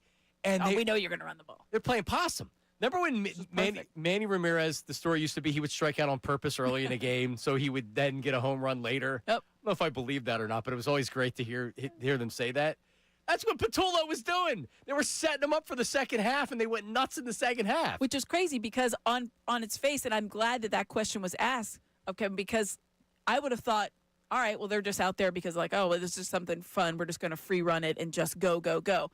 But clearly it was a very concerted effort. It was strategy, and it worked. Because it did look like that's why you have the extra man in there. All right, well, you're jumbos, right? You're going to try to get everything out there so you can have a lot more max protection for Saquon Barkley to get going. Or so you can lull them into a sense of we're not running this ball. Come on. And he also said the double move, was that the last play of the game? The double move where they knew the blitz was coming and Jalen gave him the fake hand signal. Yeah. That was also Patullo setting them up for that, knowing in that particular situation, pretty much any corner in the league is going to think, yeah, we're sending a zero blitz. You read it. I got to jump that to make sure they don't get it. Because he's signaling for it. Yeah. That's what that hand signal is. Like, oh, I'm seeing somebody that's going to come over here. Here's what I think is going to happen. When really he was just waving. Double move in game. So that was the game right there. So that was a very important play too. So if we want to be fair, they also in the first half they had a great first drive. They went 3 and out, 3 and out, 3 and out, and then 4 and out. So they still need to put an entire game together. But you're seeing progress. I think that's the overriding theme. It was when things got a little tight at the end, they didn't cave. There wasn't a complete reversal of, okay, well, now we have to turtle back up and go back to like straight up vanilla. No, they kept with that same mentality. It didn't always work, as you mentioned in the first half, but at least they made the attempts. There was a consistency at least across the board in the style. And I think that's even when it was working, there wasn't a consistency in the style. There wasn't that same kind of feeling of the game. It's like, oh, well, now you're getting all scared. And so you're just going to go right back to the vanilla of like, okay, well, here's the slant route. Cool. Nope. Maybe they get a little creative with some creativity this week. How about this, right? You put 3 quarterbacks on the field at once, and you don't know who's going to throw it. I love it. Just don't let Sam Howell be the one that throws it. I actually like Sam Howell. Great. It wasn't bad. Yeah. Not a bad. I mean, he's a good third quarterback. Yeah. Oh, Okay, elite yeah. third quarterback. Elite third quarterback. Yeah. Elite. When you talk about third quarterbacks on your roster, There he would is. love for him to be a third quarterback on Most my of the time, roster. the third quarterback is a guy that plays like, receiver. Yeah. Right. So Greg Ward Jr. would be there you go. very exciting. And as we know, Amy, the Eagles do run a quarterback factory. It's a quarterback factory. Those are like when I think back on the quarterback factory or the gold standard. Gold standard. Those were said so early on. Everybody's like, they're ironic now, but now they actually are the gold standard. with the gold standard. 20 years later. It's truly remarkable that that's what it turned to. But like when he said that, I was like, what? No. Yeah, let's win a Super Bowl He before said, you it call said it the that I gold think standard. like right after the Steelers had been to the Super Bowl. I was like, you can't say that in the state. Do you know what the gold standard is, Ray? Yeah. You know what that is? Lori claiming that he was building the gold standard. Yeah, that they were the gold standard. They were. Oh. Yeah. And this was in the midst of going the NFC Championships games, not going to the Super Bowl. Yeah, I mean they were good. Yeah, no, like he wasn't. He was looking at it like I think he literally said it in like 2000. It was like right before I got here, like 2009. 3. Oh, I thought it was 8. Was it? Was it that? Well, if it was after the Steelers, it would be 9 because it was supposed to be the all I feel- Pennsylvania Okay. Super Bowl. Yeah, and I feel like Larry it was like Fitzgerald maybe crapped it was all over maybe that. it was further ago than that. So I just remember when I started here, like in 2009, 2010, everybody was talking about it, and I assumed it was only like a couple of years before. No, I guess you're right because, it wouldn't have been that. But I feel like it was like the Steelers had won, and it was just like, yeah, but we're the gold standard. It's like, 2003. oh, so it correct. was okay. So that was it. Steelers hadn't won yet. I thought it was, because really what he was saying was that we modernized the NFL front office with the salary cap and signing Right. guys early, and he was very proud of himself for doing that. He wasn't wrong, but win a Super Bowl first, and then you Right. don't win a They had Super just Bowl. been the NFC. Yeah, that's right. Yep. All right, coming up, Delco or Del No with Casey Boy from Preston and Steve live in studio for cash and prizes. Don't Cash go and anywhere. prizes. Middays with Marks, 97.5 The Fanatic. Now on 97.5 The Fanatic Sports Update. VJ's big debut. I'm Ray Dunn with this Fanatic Sports Update. VJ Edgecombe had 34 points, breaking the 76ers record for points in a rookie debut. And the Sixers won 117-116 win over the Celtics last night. Here's the moment that he broke the record as it sounded right here on the Fanatic. Grimes picks up his dribble, goes to VJ. Edgecombe on a drive, hangs in the lane, has to shoot it, does, and makes it. Edgecombe with 32, the best ever debut by a Sixers player. He finished with 34. Tyrese Maxey scored 40 points, shot 7 of 9 from 3 in the win. They'll be back in action Saturday night for the home opener against the Hornets. The Sixers sitting at 1-0. The Eagles sitting at 5-2. They took the practice field yesterday for the first time since Brandon Graham's return. BG didn't rule out playing on Sunday. A.J. Brown did not practice yesterday for the Birds. Flyers tonight at 7 o'clock against the Senators. You can hear that game right here on the Fanatic. And a wild day nationally in the NBA. Both Chauncey Billups and Terry Rozier have been arrested in connection to a probe the FBI is doing related to gambling. We'll keep you updated with everything going on with that. This update is brought to you by the New Jersey Department of Transportation. So much about safety on the roads comes down to respecting each other, from roadway workers and emergency crews to pedestrians and cyclists. Learn more at JerseyDriversRespect.com. I'm Ray Dunn, your home for the Sixers, Flyers, and Union. 97.5 The Fanatic.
All right, we're back middays with Marks, and this will be a reoccurring I'm segment. excited for this one.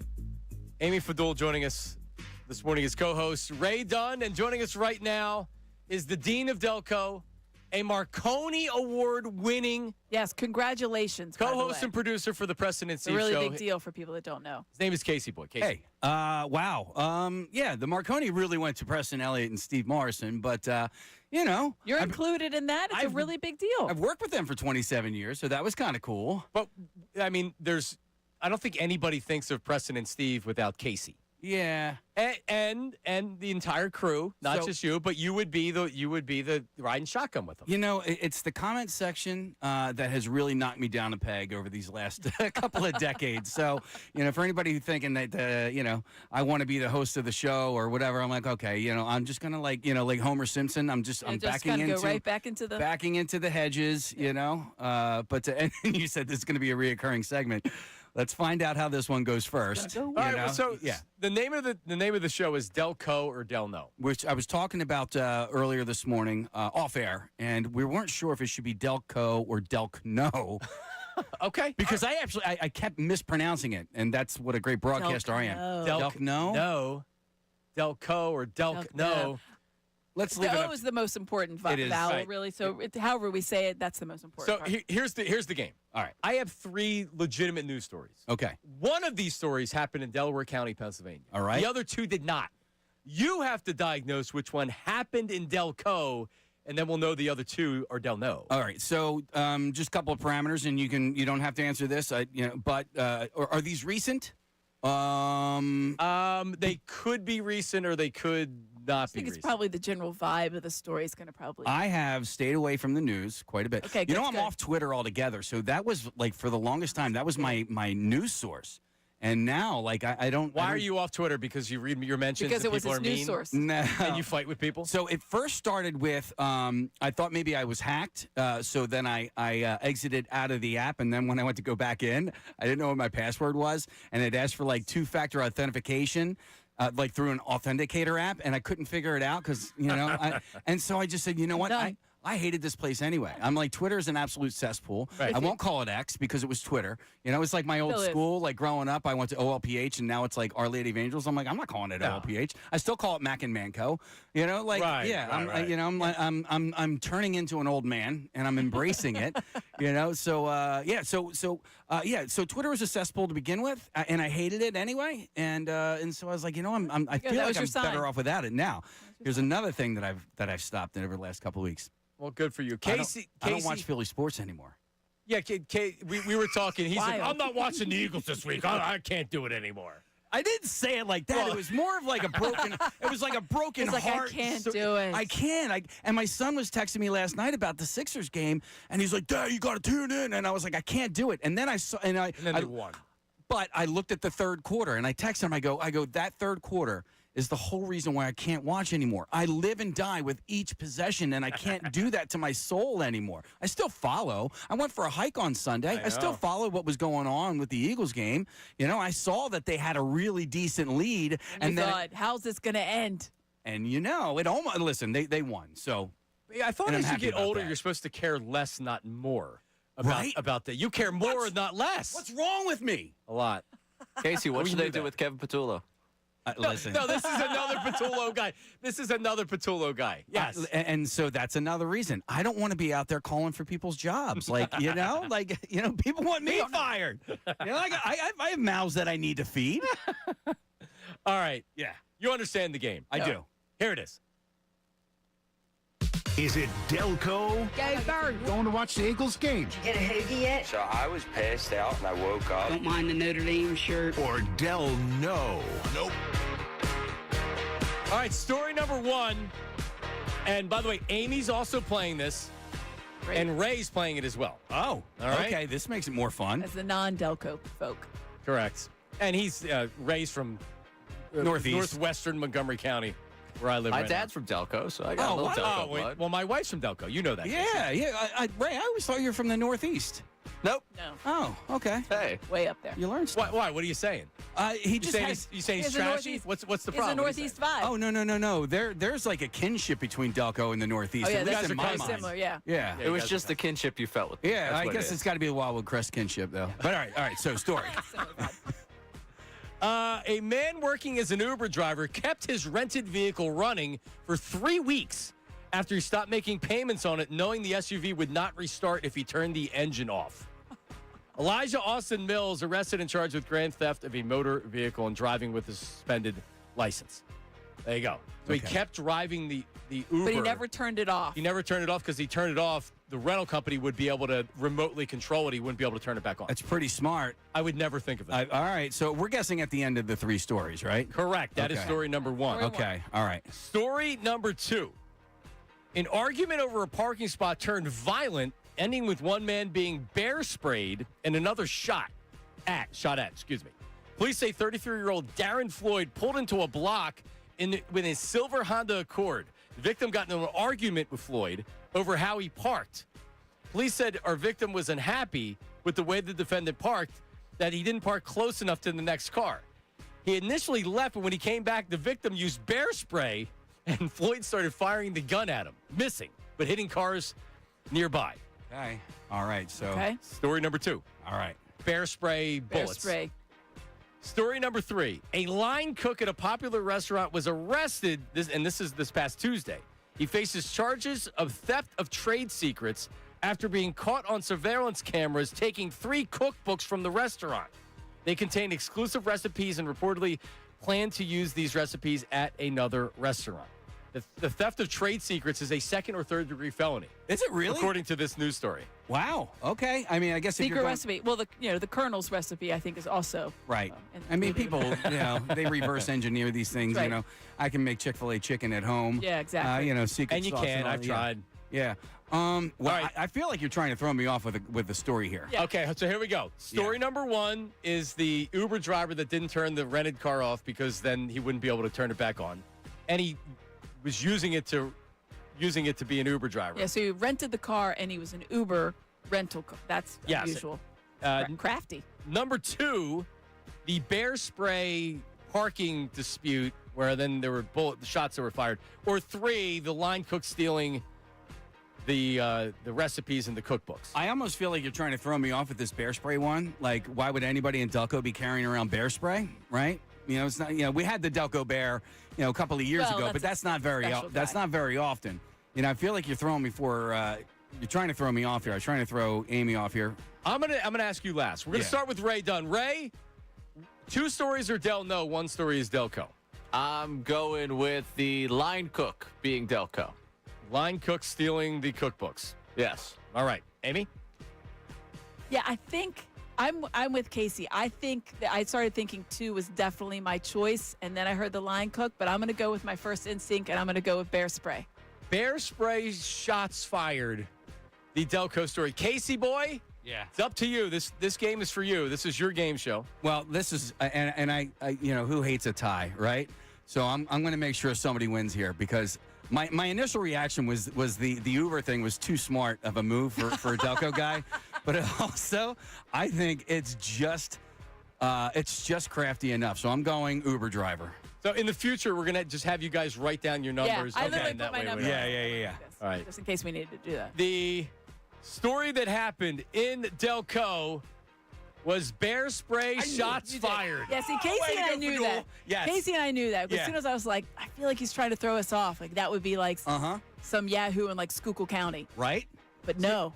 I would have thought that the fight over the parking would give it away in Delco. No, see, that would have been South Philly. Well, no. That's so a Delco here, thing. And here's what you're like. So you're saying fighting over parking, and my initial reaction was like, "Oh, this happened at Marple Crossroads, right outside the Walmart, because that parking lot is." Can you give me a location? Do you know where that happened? If you can Google there, that, it was Drexel Hill. Oh, okay. So Drexel Line Shopping Center is. So no. This happened on a residential block. So think about it. Okay. So that gave a South Philly vibe to me. There's the cone situation. Depending on where you are in Delaware County. There's not driveways in Drexel Hill or Upper Darby, other places. Yes. Might have been Upper Darby. It was Upper Darby, Drexel Hill. I'll have to look at it. But even still, why would somebody in Upper Darby have bear spray? Unless they I were don't just. see. I don't know that. And did you know that? And I just found this out because my brother lived in New Hampshire for a year. Bear spray is a one-shot deal. Once you shoot it, like it. Don't like that. Yeah. Don't like that. So my brother, he bought. So if it doesn't work, the bear's still there, and better now have he's good and aim. now he's angry. He's pissed. And now he's angry at you. That That is terrifying. Yeah. So make sure that that your crosshairs are in sight when you use your bear spray. Well, Amy wins. I won 0 prizes. By the way, you win too because that's what you would have said, and I'm You not. would've said it, You yeah. win as well. You were gonna say it. Ray loses, but I'm not surprised. It felt too obvious. It really did. It felt like that was what was going to happen to Delco. You thought the bear spray was too obvious? Well, the other ones, I was like, maybe. No, like pepper spray would be, I feel like, too obvious. Or like hairspray, like they had something in their car. What was the first You know one what I again? mean? It was the Uber guy. Yeah. Uber guy. Yeah. But I could totally see that being a Delco. Where did that one happen? So that happened in Florida. Surprise. Florida Man. It happened in Florida. It actually was. I found that story on Florida Man Reddit. You're correct. Oh, Florida Man. And the other one happened. So one happened in Polk County, Florida, and then the other one happened in Miami, the cookbook. Oh, well, I can see in that. suburban Miami. All right. I'm trying to figure out like what restaurant that might have been. A Some kind of a fancy. Venezuelan steakhouse. Oh. Oh, so it wasn't like a chain. Is that like one of those, like, it's Venezuelan steakhouses, like the one that go all around? I don't know You know what I mean? if it's the Or just like Brazilian just a steakhouse? general. the Brazilian steakhouse. Oh, yeah, that's what I'm No. saying. I didn't know if it was the same vibe. It was appetizer steaks and then some type of a Venezuelan dish. They that just stole all the recipes. just took the cookbooks. Said, all right, I'm out of here. Well, there you go. Well, thank you for inviting me. Yeah, that- Am I going to make it back? Absolutely. do I- That's a great segment. round 2? yeah, you were yes, you were the. Okay. I'm trying to. It's like remember Hollywood Squares. Yes. You would Oh, have, who was the guy that was always... Yeah, Jim J. Bullock. Oh, Jim Shadow. So you Bullock. had the squares that were always there. Joan Yeah. Rivers for a while was there. Jim J. Bullock was So that's always you. there. By the way, who was Gilbert the one Gottfried. who created the intro for that? Because I know what that Matt Manerick. I looked Manerick? out. Yeah. Because looked the out, I was like, one Matt, well clip done. from that, I know exactly what that's from. When the dude was like, I don't know, man, I just kind of like passed out when I woke up. That's when 95 exploded, when the tanker blew up underneath the bridge on 95. right. And they interviewed the guy. He's like, I don't know, man, I was passed out, and then when I woke up, It blew up. I remember that clip. I know that clip. I was passed out. That's exactly what it was. And then our own Mike Vito. He Yes. knows the guy that did the one thing where he said about the Notre Dame. What does he say? Sorry at about the end? Notre Dame sweatshirt. Sorry about the Notre Dame sweatshirt. So I feel like I've called myself the unofficial mayor of Delaware County, but I've done a couple of events in Delco with Vito, and he's like He's the mayor? Yeah, dude, he's like the attorney, the attorney general or the lieutenant governor of Delaware County because that dude knows everybody. So Vito, shout out to you, bro. Well, you just did an event, and he was like, "Oh, I'm doing the event tonight with Casey Boy." And Yeah. and you could tell he loved going out there and doing Well, I it. do these things with. In fact, I'm doing another one tonight. I'll be at not in Delco. I'll be in Westchester at Ryan's Pub from 7 to 9 tonight. So if you Nice. want to come out and say hi and give me crap for not winning this, that losing to Amy Fadul. You know I'm pretty competitive. I'm, No, well, You we did said- win. You sniffed it out. You Yeah, wanted you sniffed it out. Like, soon Shut as we up. looked at it, I was like, it's 2. All It's right, 2. Casey Boy, everybody. Casey right, Boy, everybody. there it is. Del Co or Del No. Coming up, an update on the gambling story. We have more audio from the press conference. Wild stuff. story. Yeah, that's coming up. Middays with Marks, 97.5 The Fanatic. Sean Kincade, Andrew Salciunas, and Connor Thomas. Thought-provoking, entertaining, insightful. Just what you need.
Amy Fadul, Ray Dunn.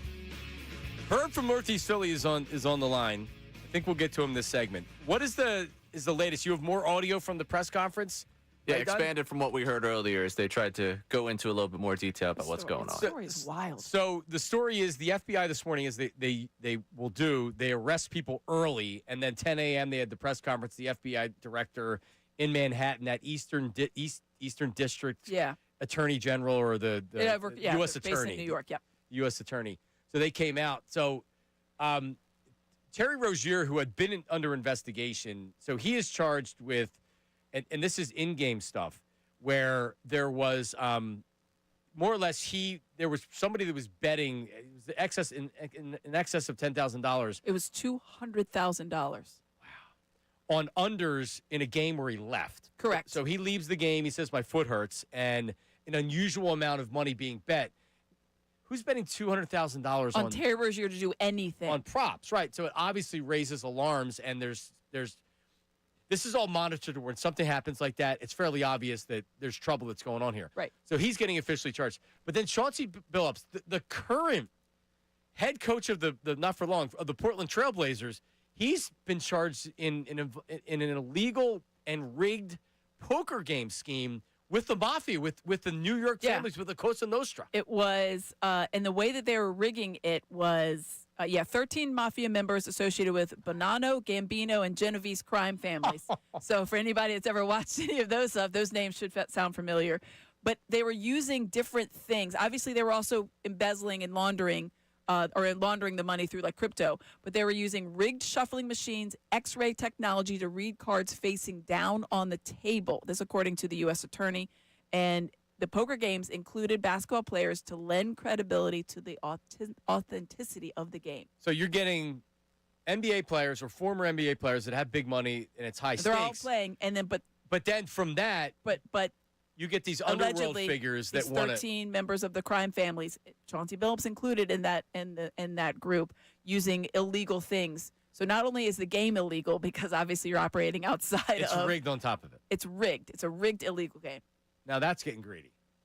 Gilbert Arenas got charged with having these illegal games, but they were just games. It was like, so it's unregulated, and that's the illegality. This is illegal. It's illegal because of its unregulation, but also now that they're cheating. Now, Damon Jones, former NBA player, former assistant. He's in the Terry Rozier camp as far as insider information. But apparently he was also playing in the poker game.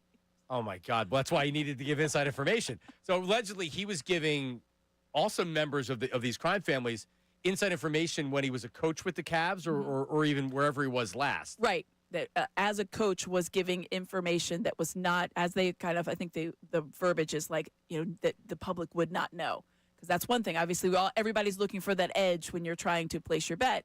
That's the thing. Well, there's no better edge than the cheating edge. Than having inside information. So let's hear the latest audio. This is the first time we're hearing this. Go ahead. To be clear, we're announcing today indictments in two major cases, both involving fraud. One involves sports betting, and the other involves illegal gambling, very specifically rigged poker games. The first indictment involves 6 defendants who are alleged to have participated in one of the most brazen sports corruption schemes since online sports betting became widely legalized in the United States. This scheme is an insider sports betting conspiracy that exploited confidential information about National Basketball Association athletes and teams. The second indictment involves 31 defendants alleged to have participated in a nationwide scheme to rig illegal poker games, which include former professional athletes, used high-tech cheating technology to steal millions of dollars from victims in underground poker games that were secretly fixed. Wow. Yeah, the underground poker game. It's like a 2 years long investigation. Chauncey Billups being involved in underground poker games. Yeah, not ideal. Yeah, that's bad enough. But they're rigged on top of it. It's crazy.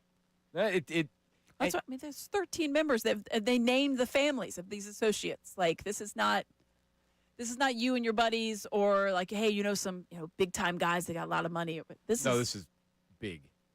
X-ray machines to read the cards face down. Like what? This is like, is there like an eye in the sky? I'm fascinated to find what this is going to turn out to be. I think everybody and this has happened a couple times before. There was actually a former Temple player that was being investigated for some monkey business that was going on with this kind of stuff. What was his name there? Isaiah Miller. Yeah. So, I mean, I don't think anybody would be surprised because we've seen it a couple times. This is just so much bigger than a guy saying like, "Oh, my arm hurts, I can't play," and his buddy bet $5,000 on the game. Here's what you hope right now, that these guys now are saying, "I can't do this at all because I'll get caught." I mean, and when we talked Easily. to James Palmer earlier, like it's not like that they just send a memo out and say, "All right, here's what you're not." They drill it in their heads. Every time something comes like this, I'm sure those memos and those videos and everything else are all sent right back out. These guys have to sit through seminars. And it's not just the NBA. It's the NBA. It's the NFL. It's NH. It's every single league. It's colleges. They're all talking to these guys. They're all giving them the seminars. But the thing is, you never know. You never know when it's going to. You think you're going to get away with it, and then you realize you're not. And the integrity of the game, I don't think the integrity of the game has been compromised in these particular situations. The Damon Jones thing's bad, but like the moment the Terry Rozier thing, it's all bad. But the minute a coach is involved in more or less throwing a game, or there's point shaving or anything like that, that's when the NBA could be done, right? Like, I mean, these are league breakers. The NFL is very worried about things like that because they can have shifts in that. I mean, the NBA is obviously a very, very high value, but when we're talking about the biggest of the big dogs, the NFL has the most money placed on it. And James said this too. They have the highest stakes. How many years ago was it the NFL will never be in Vegas? The NFL will never support I thought about that gambling. when James was talking about like, Me they're too. going to the Super Bowl is going to be back. I was like, there was a time where there was never going to be any team ever in Las Vegas. Ever. Any team. Ever. And now they're trying to move the Athletics there. Now it's the best. And now it's the best thing Raiders are ever. there, and the Super Bowl's going to go back there. It's like, we love it. Yeah. Do you love it? Do you? They love it until something like this happens. It's crazy. All right, coming up, news at noon. Ben Simmons' sister. Oh, no. I forgot about her. Brian I feel like Windhorst. we haven't heard from her in a while. Yeah. Oh, we did. We did on TikTok. But I feel like she went quiet for a long time. She's back. It was like Al Horford's sister, right? Yeah, Anna. Anna Horford. She tweeted a ton. Yeah. I think she probably still does. Yeah, there was some story. I think she got mad at Kincade in Atlanta. I forget. I could see that. Well, she tweets at everyone, but I'm sure that I think there's something there. Ben Simmons' sister, Brian Windhorst, and Tom Izzo. That is a weird 3 stories for News at Noon with Ray Dunn. I'm excited. That's coming up next. Middays with Marks, 97.5 The Fanatic.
Ray came up with that slogan because in the open it says, "The host you can trust, John Marks." So it's just not me because you. Well, see that, but Ray, I don't know if people trust you. Probably not. No, I could see how that'd be the case. Well, he's anti Brandon Graham coming back. What else are you anti? Bill. You're anti Bill Colarulo. Well, that's just the day that ends in Y for you. Right. See? That's what I'm Amy saying. The producer you don't trust, Ray Dunn. The producer trusts no one. You're still kind of uncertain about, and you'll figure it out at some point. I trust you. It's a bad BG take, though, by you. It's a bad BG take. It is. I'm concerned for the guy's well-being. Oh, shut Should up. be. Shut up. You're confused with his well-being. I am. I watched him tear his triceps twice last year. Well, that's because it didn't heal the first time. Okay. Now he's 37. All right. So, do you know what he's going to do? He's going to after BG gets a sack in his first game, he's going to wear his jersey in the next day and be like, chance I'm wearing "Yay!" that jersey on Sunday. Oh, he should. Well, I said you should wear it Friday, and he's like, "No, I'm not wearing it Friday." It'd be dumb. The bit would be better if I was the one questioning him all week, and then Monday I come in here like obviously Brandon Graham is always the solution to their problems. Right. Well, that goes. Well, that bit's right. going to happen. So. That's fine. That's you. And if he has a sack on Sunday, you know he'll be wearing Monday. If he plays, which seems Yeah, I like mean, it does. seems like he's going to be out It there. does, which is wild to me. I love it. I love it. It's great. But anybody that knows. Wait, like think about like being at the. I'm going to go at the game on Sunday. When he runs out, are you kidding me? I know I can't. Are you kidding me? I get chills thinking about it right now. Yeah, it's going to be crazy. And one of the reasons why it's so cool, you know Brandon, you've been around Brandon, Yeah. you've been covering the team for life. He's such a genuinely He is awesome, great dude. He's a wonderful human being. He's exactly what you think he would be. And he's who you expect to be. He is who he it's so funny. Just a little side note. So he's a notorious trash talker. Everybody knows this, or so I thought. So I said something about it last night on Sixers post game, and Mark Jackson live and goes, "Wait, he's a trash talker?" I was like, "Oh wow." He goes, "But he's so nice." I'm like, "That's what gets you." He's smiling. I said, "It literally starts at the coin toss. He starts trash talking." So I sent Mark a bunch of clips. He's like, "I had no idea." I'm like, "Oh yeah, BG will get you." I bet you Jimmy Lynam knew he was a trash talker. Though. Jimmy Lynam knows everything, of course. Jimmy Lynam had a good bit about the refs last night, which I'll share with you. All right, give it to me coming up after News at Noon. This city needs its news. Now, it's time for I'd like to be remembered as a good newsman. the News at Noon That's the coolest story I've ever heard in my entire life. That's insane. with Ray Dunn. All right, we're going to start with Ben Simmons' sister back on TikTok talking about the Jenners and the Kardashians. As you remember, Bendel was just a wonderful time in all of our lives. Kendall Jenner, Ben Simmons, no way that could go horribly for anyone involved. Apparently, Kendall Jenner was over with Ben Simmons' family and offered in the middle of game night to make cookies for everyone. Oh. Okay. As you can imagine, someone who's had a personal chef throughout their entire life might struggle a bit to make cookies. Here is Ben Simmons' sister recounting that evening. So my brother used to date Kendall Jenner, and I will never forget the time we were all, like, as a family, we were all sitting around playing Cards Against Humanity. And she was like, "I'm gonna bake some cookies." First of all, you're Kendall Jenner. Why don't you guys have a chef? We saw you cutting up cucumbers. You don't know how to cook. So she's like, "I'm gonna bake some cookies." So she starts like ready-made cookie dough. So you really don't have to do much, but like put it in the right place at the right time. Like the only thing that you need to do is chop them up evenly. No, stop, because I have never seen so many uneven cookies. Like what? What in tarnation? So she couldn't even cut the. She could not cook the ready-made roll of cookies for you. Let's see. I hear the story and I think she was trying to do something nice. She was trying to do something nice. She was to try to impress the Ben's family by like, "Hey, I'll go make some cookies." I mean, obviously not ideal if you don't know how to do the situation. And everybody knows with the pre-made cookie, you cut it, then you still like hand roll it. Right. You got to hand roll it. Also, the cucumber cutting. But that was a person that had never operated a knife. So I don't even know. Was that on TV? No, apparently she did it in front of the family, but if you can't cut cucumbers, I never saw it on TV. I saw it on like Instagram or whatever. Right. But it looked like a person that never operated a knife. Probably because She probably never had operated a knife. Right. I mean, making cookies, it's the thought that counts. Yeah, I She would didn't say if the cookies tasted. She just said they looked weird. Right. Yeah, she tried. Pillsbury must have made it still a good cookie. Oh yeah, for sure. It's Right? gotta, yeah, you Good couldn't. You cookie. can't screw up the taste if you're Yeah, just still using a the good pre. cookie. Yeah. All right. I guess. I mean, it seems like she screwed it up. All right, take you to Omaha local news because this is something that's developed since I put this on the sheet. So there was an emergency landing for a flight that actually got pretty scary. The story that now has been developed from all of this, where the flight was taken off, pilots couldn't communicate.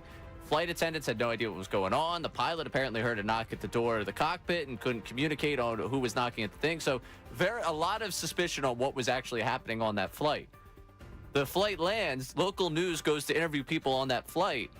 Apparently, the local reporter at first had no idea who Brian Windhorst was, who ended up becoming the direct source for this story. So great. Take a listen to a little bit of that newscast. KETV obtained video and spoke to passengers aboard the Omaha American Airlines flight Monday that made an emergency landing. ESPN writer Brian Windhorst lives in Omaha and Monday took a routine flight to Los Angeles. This was an unusual situation because there was no announcements whatsoever, and I honestly think that the people who were the most nervous were the flight attendants and the pilots because they were the ones that knew something was wrong. The FAA confirms the pilot could not communicate on the intercom system and heard knocking on the cockpit door. Airport police later boarded the plane and found the knocking came from the flight attendants. And I think the stress for the passengers was having the plane pull off with no communication and having police officers surround it and police officers board.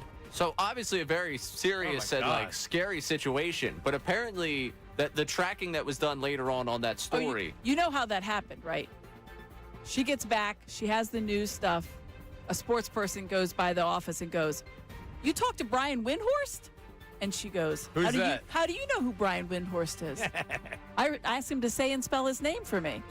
They apparently, someone quote tweeted with so-and-so reporter came back to the newsroom and was working on the story with like, "You talked to Brian Windhorst?" And she was like, yeah. I didn't even know that part.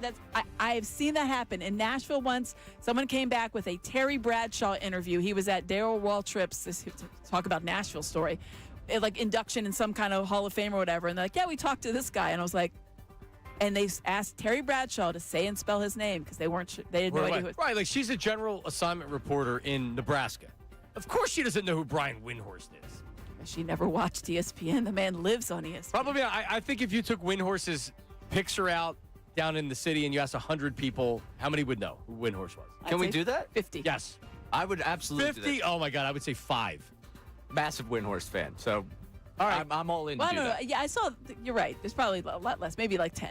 Okay, 10? Yeah, I'll give it Instead of guess the eagle, guess the insider, or we Right. just walk around with the picture. Can we send Nate down there with a picture of? Please do. Yeah, could he do? Just send him up to the shopping center up here where the Acme is. Can you identify this person? for Right. me? Who is this? I'm telling you, you ask 100 people, you would get maybe 5 that would know who Windhorst is. Name that sports figure. All right, I like That's that. true. All right. That's Last good. one for you. We go to the world of college basketball because I have this partially in there because I know this will be fun for Amy to make fun of Louisville. But Louisville made waves in college hoops. They signed a 21-year-old point guard the other day named London Johnson. Johnson has played in the G League over the last couple of years, which opens up the gray area of what the hell is going on in college athletics. Tom Izzo was asked his thoughts on it, and this was the beginning of a 4-minute response. I'm going to get myself in trouble, but I listen to people talk of how kids changed. Kids aren't the problem. We're the problem. This was sprung on us again yesterday, where a guy can be in the G League for 2 or 3 years, and then all of a sudden he's eligible. Most of my people knew nothing about it. I don't think our commissioner. I mean, I am not real excited about the NCAA or whoever's making these decisions without talking to us, just letting it go because they're afraid they're going to get sued. So he would go on for another 3.5 minutes about his disgust He has with the an NCAA. incredible quote at the end of it, and he says, "I love my job.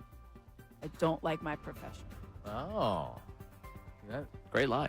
That was like, that's all encompassing. I'm like, yep, you hit the nail on the head. I love that he starts off by saying this is going to get me in trouble, and I'm still going to does talk it. for 5 minutes Yeah. about it. Yeah, it's true because if you're the kid that played in the G League and went back to college, he obviously has an agent, And the agent's saying, like, hey, we can actually make more money if you go back into college. So why wouldn't you do it? And then maybe an NBA team looks at you after that. Or you can go right back in the G League, or you can play overseas or whatever. It's not good.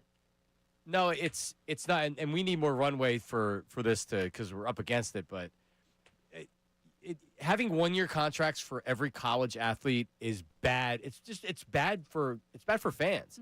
It's good short term and it's good for some schools, but like there has to be some kind of regulation to where every year guys aren't being like, all right, I'm leaving, I'm going elsewhere. Oh, for the highest bidder. To the highest bidder, yeah. Because if you're like, let's look locally at Temple.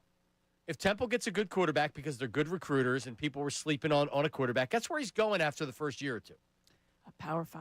Where whoever's going to pay him the most money, he's just leaving. They're in a Power 5, but you know what I mean. For sure, yeah, a Power 5. Oh, like big time, because there's going to be much more money and much more. It used to be about like, okay, we found the guy. Okay, Quinyon Mitchell could have gone to Alabama, right? Alabama hunted him after he kind of burst on the scene at Toledo. He wouldn't leave. He stayed. There's something to be said for that. But for every Quinyon Mitchell, you got 85 of the guys that are out there. Like the quarterback from Tennessee, it was like, oh, that guy's going to get almost $3 million. I'm only getting $1 million. I'm out. Yeah, you have I'm to gonna pay me or I'm UCLA. leaving. And that's it. And it's just you open the process up. It's beyond a slippery slope. It's the cat is out of the bag, and you cannot put the cat back in. NCAA messed it up when they did not decide to regulate it. Coming up, we get Amy's reaction to what Herm Edwards had to say about A.J. Brown and the Instagram post heard around Philadelphia. Well, actually, we didn't really get a chance to talk about it, so we'll talk about that as well as we're starting to look at the Eagles and the Giants coming up on Sunday. This is Middays with Marks on 97.5 The Fanatic. Start your morning off.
All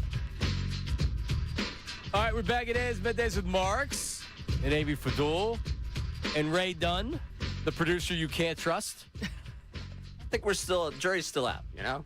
All right, that's good for feedback. 975-feedback at 975thefanatic.com or the text board. Just make sure you put feedback and put your name and location. Would you trust Ray Dunn? With what? Your life. Just in general. Yeah, do you trust Ray? Information. Yeah. Safety. Yeah, would you trust him? I mean, yeah. To, I feel like to I'm run pretty- errands. Yeah. errands. To watch things for you.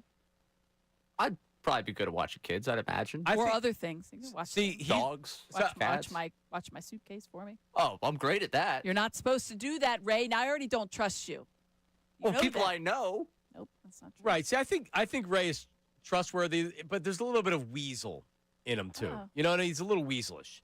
Like the Brandon Graham stuff. Instead of just being happy for Brandon Graham, So you trying to can't be pretend that happy. he is concerned for his safety. Yeah, right. That's Exactly. A pretend. That's a pretend care. What do you mean a pretend care? I've got the guy's jersey. No, really, what it is you don't think he can play, and you're annoyed that people are being like, "Oh, Brandon Graham's back, everything's great." Where instead of just enjoying the moment, like Amy's talking about the moment. If he doesn't even really play, or it doesn't work out, at least you have the moment of him running back out on the back field. out there. It's going to be man. electric. Live in the moment, damn it. I enjoyed Do you so see many Brandon Graham Look moments. at the faces on the guys in the locker room at the Eagles when they heard about BG coming back. BG, they were literally, it's like exclamation points over their head. He's got And a you're locker like, in the coach's locker room. It's not like he's been gone on assignment for 6 months. And here's you know what this is, Amy? It's youth. And because Salciunas is guilty of the same thing. I heard Salciunas say that, "Oh, but the image I have of Brandon Graham, I don't want the lasting image to be." I was on with them on Tuesday. Oh, that's right. That's you were. when That's it was right. happening. Yes. And they were like, but the idea of dimming his kind of star or what, I was like, that is nonsense. Miss me with that in the biggest way. Yeah. You cannot even don't even talk about the word tarnish or even dim or even take a little bit of the shine off of it. There's nothing you can do to diminish what anybody thinks about Brandon Graham. He's a two-time Super Bowl winner. He's a guy that became so much more than anybody wanted to be. And he's one of the best dudes out there. So stop it. Yeah, Ray. Stop it. I don't understand what I have to stop. Well, Ray. No, but the idea that in 5 years, if Brandon if he plays and he isn't good and he gets injured again, in 3 years when someone says, "Hey, remember when Brandon Graham sacked Tom Brady to win the Super Bowl?" Huh? I don't remember that. I remember he wasn't good when he came back. That's like they're like, "Oh, my lasting memory." I'm like, "Stop it with your lasting memory." I remember my lasting memory of Jason Kelce. No, it's not. Your lasting memory of Jason Kelce is pounding on the podium in a mummer's outfit. That's what you think of. Stop it. I remember Tom Brady for winning 7 rings. I will always have the 8 and 9 season that he came back. He threw for 4,600 yards. Because you hate Congrats. What do you want from me? What do you think about when you think about Jerry Rice? Do you think about Raiders Jerry Rice? No. There you go. Everything with Jerry Rice is in the past for me. That's what I mean. And by the way, this isn't Emmitt Smith going to the Cardinals for a season where he should have just hung it up. This is Brandon Graham coming out of retirement because he still has the itch left to play, and he's trying to help the damn team. His team needs him. It's not because he's trying to hang on to break some record that shouldn't be his, Emmett. Right. No, you know what? 2 sacks in his debut. How about that, Ray? I'm doubling down. 2 sacks. He's getting. And a tackle for a loss. I look forward to wearing the jersey Monday. Yeah, I like how this turned into Ray SPG. All right, so Herm Edwards. So we had Herm on yesterday, and managing a modern locker room with social media, which is now, this is how these guys communicate. They communicate. Yep, and we're just talking about the gambling stuff and everything else. So we asked him his reaction to the A.J. Brown stuff. Here's Herm. He's got to understand he's number 11. Everybody knows where number 11 lines up. And if you're going into a game, the first thing I'm saying as a defensive guy, look, it's hard to take the runner away because you can turn around and give the runner the ball, okay? You can't take the running back out of the mix because it's easy to give him the ball. He's behind the line of scrimmage. You turn around and give him the ball. Okay, that's easy. Wide receivers, well, you got to have a plan. How do I get this guy the ball? And you got to move him around. And I think they're doing it. They get to move him inside the slot sometimes, put him at Z, put him at X, send it in motion. Do whatever you got to do and say, hey, man, you good. And if he ain't good with that, then you know what? After this year, I don't know, he'll probably be on his 3rd team. This is the way it goes. There's a reason he left Tennessee. All that stuff that it was in Tennessee, now is in Philadelphia. Except you're winning, and the guy won a Super Bowl. So you would think he won a Super Bowl. He's a big-time receiver, but you did win a Super Bowl. You know how hard it is to win a Super Bowl? It's difficult. He won't understand that until he's my age. No, he gets in his 70s, he's going to look back at his career and say, you know, I did win a Super Bowl. All the numbers are great, you know, but at the end of the day, I won me a Super Bowl. So when you and the Instagram post, and it was the Twitter post, now it's the Instagram post, a lot of fans will say, oh, shut up, Marks. He's just trolling you guys. I don't believe that for a second. This is his way of venting, getting it off his chest. He's got to go back in the facility tomorrow, right? They don't practice on Tuesdays. They're at home.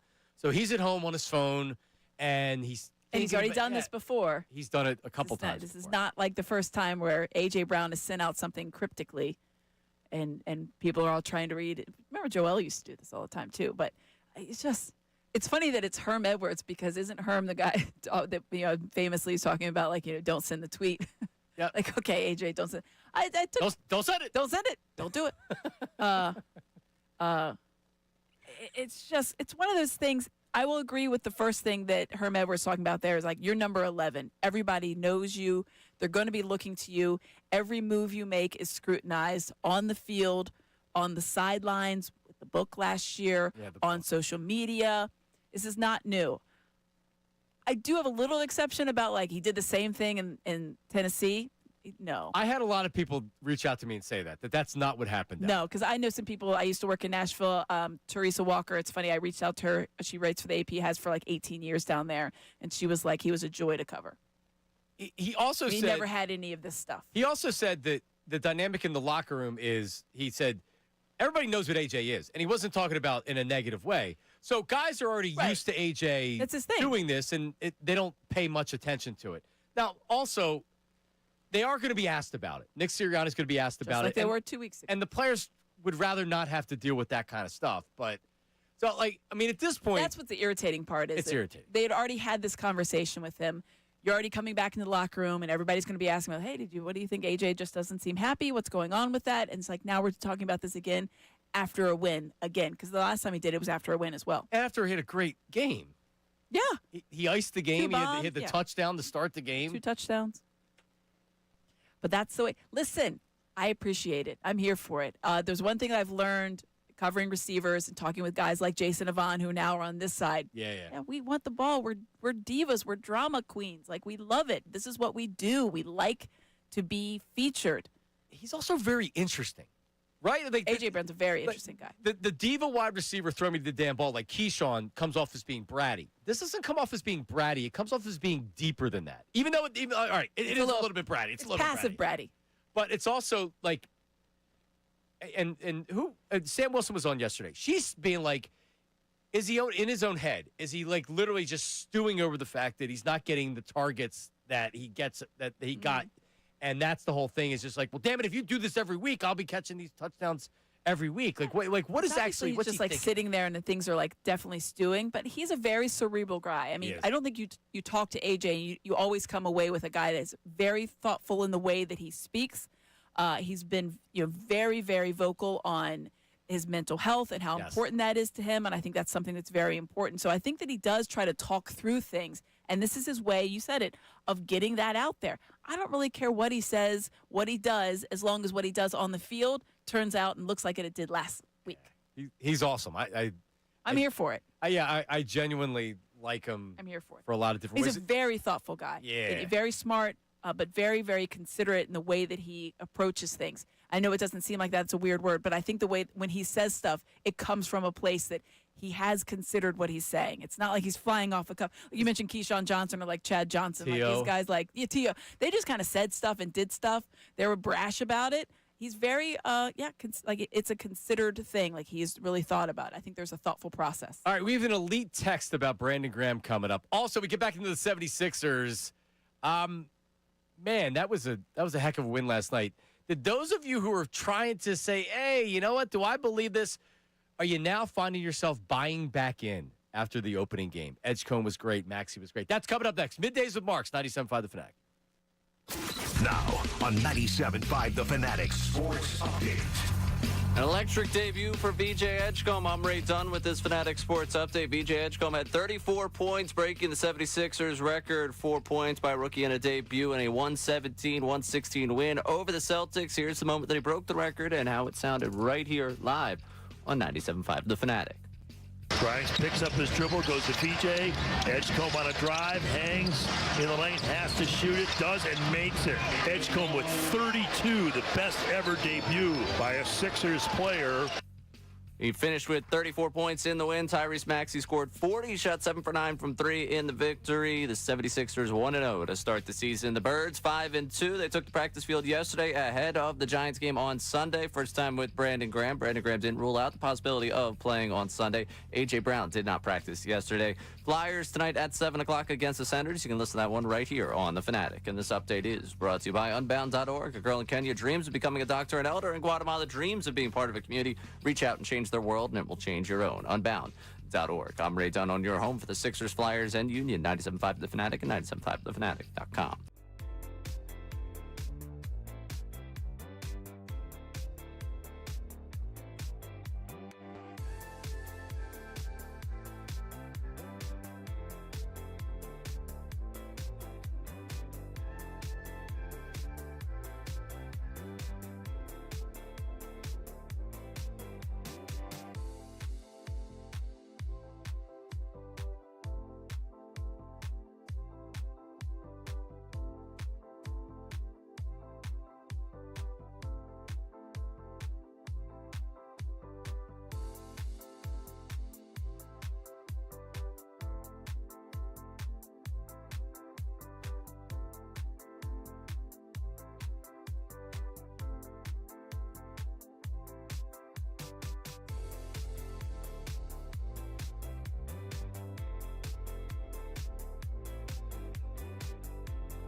All right, at 1:10 today, we have another pair of 76ers tickets. Yesterday, we gave away home opener tickets.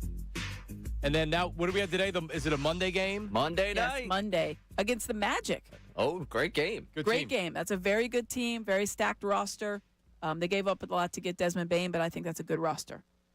Because before the season started, I looked at these. I'm like, everybody loves going to Sixers games. This is great. Then they go out last night and they perform the way they did. All of a sudden, people may be. So 1:10, we're going to play in the envelope. All right, Amy. So I'm going to select a Sixers player. Did you do this? Did you do this with us with another one? No. I select a Sixers player. People have to call in and give a yes or no question. Okay. I answer it, and then they have to guess who the Sixer in the envelope that's is. Fun. So we go until someone gets the correct answer. Yesterday, I went Lou Williams, and it took a long time. I had to start giving out clues. I guess it was two. I don't know. I have to give out clues. So Lou Williams yesterday. Today at 1:10, we go inside the envelope again. Okay. For 76ers tickets. Before we get back into the 76ers, and what a great start to the season last night. I need this Brandon Graham elite text that you were talking about before we get too far away from it. I need it. All right, so we got an unnamed texter here that just says, I want a Brandon Graham charity wrestling match against Ray Dunn. Oh. Brandon Graham, no. I mean, are you the charity in this one? Well, if I win, I'm the charity, because there's no way I'd actually win a wrestling match unless he gave me an active charity. Exactly. Well, I mean, maybe if Brandon snuck in and just ended up in your studio. Thank you, 97.5. Yeah. That's what I'm saying. I mean, we could, in theory, try and set this up, especially with the charity. Oh, yeah, I'm sure Brandon would be down with wrestling you. Yeah. Wrestling. That well, seems knocking me out. That in a does fun not, way. No. No. Now, would you wear you're not a one-strap wrestling type. You'd have to do the singlet with both of them. No, listen, we're not doing that type of gear, please.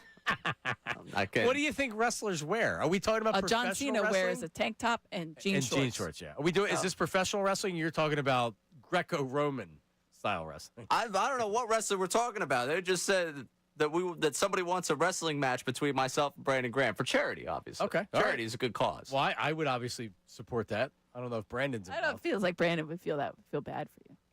He might. He's a charitable man, though. He damn right he is. Thank you, 97.5. You're welcome. All right. Well, there you go. I mean, we can. You know that I'm all for the radio bit, so maybe we can just get somebody in a Brandon Graham jersey that wrestles you. No, I'm not signing up for that. I'm gonna get my ass kicked. Yeah, I'm gonna get that my ass sounds kicked wrong. by Brandon Graham. Why would you have to lose? Why wouldn't you win? Have some confidence. I'm not saying against Brandon Graham. No, the guy in the Brandon Graham jersey. We would get your weight class. What if Cole LaRullo put a Brandon Graham jersey on? I'm winning that fight. Would you beat him at wrestling? He's got too much to lose. I've had this conversation with him before. He's got a wife. He's got a family. You know, he's got things to lose. He can't actually hurt me. Well, they drag me away. What do I? You know. I mean, you have a family too. Yeah, but he's got like care kids. about you. That, like he's paying for people's bills. You know, That's if he true. catches a charge, he's in trouble. That's true. That's true. If he loses his job over it, he's in trouble. Well, me, I got roommates. Okay, well, if this was set up, he wouldn't lose his job. If he just came in and attacked you, then you would lose his job. You can't assault people. Yeah, but this is a setup. This is a setup. This is a real match, sanctioned. Ah, okay, maybe in that case I'd be in trouble. Herb could be. We could get Herb to be the referee. Herb from Northeast Philly. He could put on the referee outfit. There you go. All right, so I don't know if you know this. Ricky, and Ray don't get along. So no, you believe Ricky and I don't get along. How many people ask you that, Ray? A lot. And then, yeah, I think I'll cross over. So when is the knockout tournament? March. So it's in March. Yes. So we were talking about having a horse Ray against Ricky. I think that just is the main event for the knockout tournament. Yeah. Is Ray like the knockout's over here, but like really we're all focused on just this. When the knockout's over, that's when Ray and Ricky center court. What's it called? The Xfinity Mobile Arena now? Yeah, game of horse. We got a better chance of Embiid being there by the end of knockout than Ricky Bo being there by the end of knockout. Well, then we do it before knockout. I was going to say, all right, that's good because Ricky is notorious for the, Philly season starts tomorrow. I got to get out of here. No, but the problem is that, like you had said, he's got too much to lose. He's supposed to win that. If you lose, no one's going to say anything. Oh, that's a lie. That's a massive lie. Let's not play it. Okay, well, but you're not expected to win. He's a former professional athlete who also was a high school basketball player that could dunk the ball. You're not supposed to win that. He has too much to lose. Like, look, you beat him in knockout. He's still mad about it. He pegged the ball at you in anger. Yeah. And I have video of that. I've seen video They of did it. It's great. put that on pregame. I've been thinking about this now over the last week. That did end up on Phillies pregame. Absolutely it did. I remember getting texts like, Did it they're really? talking Yeah, about you right now. There's video of it. Because Ricky that's got all why mad he's so because I mad. guess he thought you cheated or whatever. And the next thing you know, you see Ricky just throw back. Well, he does claim there was cheating, although he's never explained how he actually cheated. He just says he cheated, and you didn't see the whole video. But I say, like, well, what happened before the video? Ricky just reacted without actually knowing all the facts. That doesn't sound like Ricky. So I was on YouTube yesterday looking for Ricky video from when he played, because I hear the Bond stuff a lot. So I was looking for some Ricky video. There is page after page of Ricky going crazy on post game live. Listen, Angry Ricky is a bit. Oh, it's and it's so much so born from it are the Rickies, the end of the season awards, and that's one of the things that are born from. Being around Ricky is so much fun during the season, and people always ask, like, is he like what? He is who he is. You guys see him here. It's not a bit. This It's is real. who he is. It's so much fun that he is just like locked in, and you just hear him be like, "What's he doing?" The "what is he doing" comes from the place of him constantly saying, "What was that guy doing?" And so we have this bit, right? Every month they have this, what is he doing? It's crazy things that happen, usually around baseball, but sometimes anywhere else. It's because it's what he says all the time. These things all just come from how Ricky is when we see him off air. So long before I work with Ricky now, but if there's a mental mistake during a game and the Phillies lose, if the You just bullpen know. implodes, guess where I'm going after the Tune game? in, want to see Angry Ricky, I'm not turning it off. I'm waiting to see Ricky. because he gives it like it is. He sure does. It's good stuff. He is who he is. Except I on the love it. knockout tournament, which Yeah, I'll see if I Yeah. can find that video. He was upset. It was March of last year? no, we retweeted it last week. Perfect. We tweeted it out last week. Perfect. So you won't need to. Again, you we'll brought have it to up. look for When it. he comes to kick my ass, I'm telling him that you brought it up again. Yeah, well, he'll yell at me. He's like, "All right, pouring gasoline on the fire." He gets very angry at me for bringing it up. All right, coming up. So we've been playing back or pack with the Phillies. So we're going to give you. I've heard this. Who are we doing today? Brandon Marsh. Brandon Marsh, back or pack. That's coming up next. Middays with Marks, 97.5 The Fanatic. Unfiltered with Ricky Bo, Bill Colarulo.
All right, feedback later on. Last segment of the show, 975 feedback at 975thefanatic.com or the text line.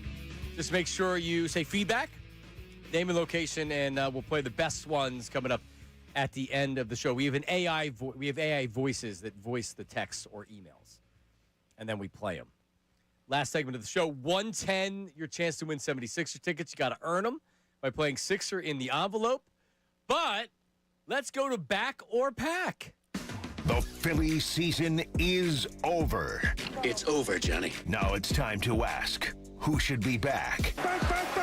And who should start to pack? Pack your bags. See ya. And I wouldn't want to be here. It's time for Back or Pack on Middays with Marks. All right, Amy Fadul today. Brandon Marsh, back or pack? Now, he's under contract this year, and I'm talking about 2026 and next year, so he's not a free agent, so you have him under control for 2 more years. He will make, depending on the projection, you're looking at $4.5 to $5.5 million on a 1-year contract, unless the Phillies try to sign him and buy out the arbitration, which I doubt they're going to do. So, with all that being said, Brandon Marsh, back or pack? Back for me. And I was roasted a bit on Tuesday morning. They're like, you're going to run back this outfield? John Kincade, I said, I'm probably not in the right field area, but yeah, I am. I look at the way that Brandon Marsh turned his season around. Here's a guy that was 0 in April. Not just part of April, the entire month. 0. Batting 108, went down to the minors, figured something out. I don't know. Came back on a tear, took every role that he was given. I thought he acquitted himself quite well. If you put him in center or left, I thought he did very well. I know he's not as good a center fielder defensively as Harrison Bader, but I think he's a decent center fielder. He covered it fine. I think that he is a guy that you can have at the bottom half of that lineup that will hit in that 6 or 7 spot. Yeah, I said it. And I think that he is reliable. And I know, with the left-handed pitchers and the right-handed pitchers, yeah, well, you're going to be doing that regardless. That ship has sailed. You have to wrap your brain around that. That is how baseball is played now. That is how this Phillies team operates. That is happening. So don't get bogged down in the fact you can only play him against certain pitchers. That goes away.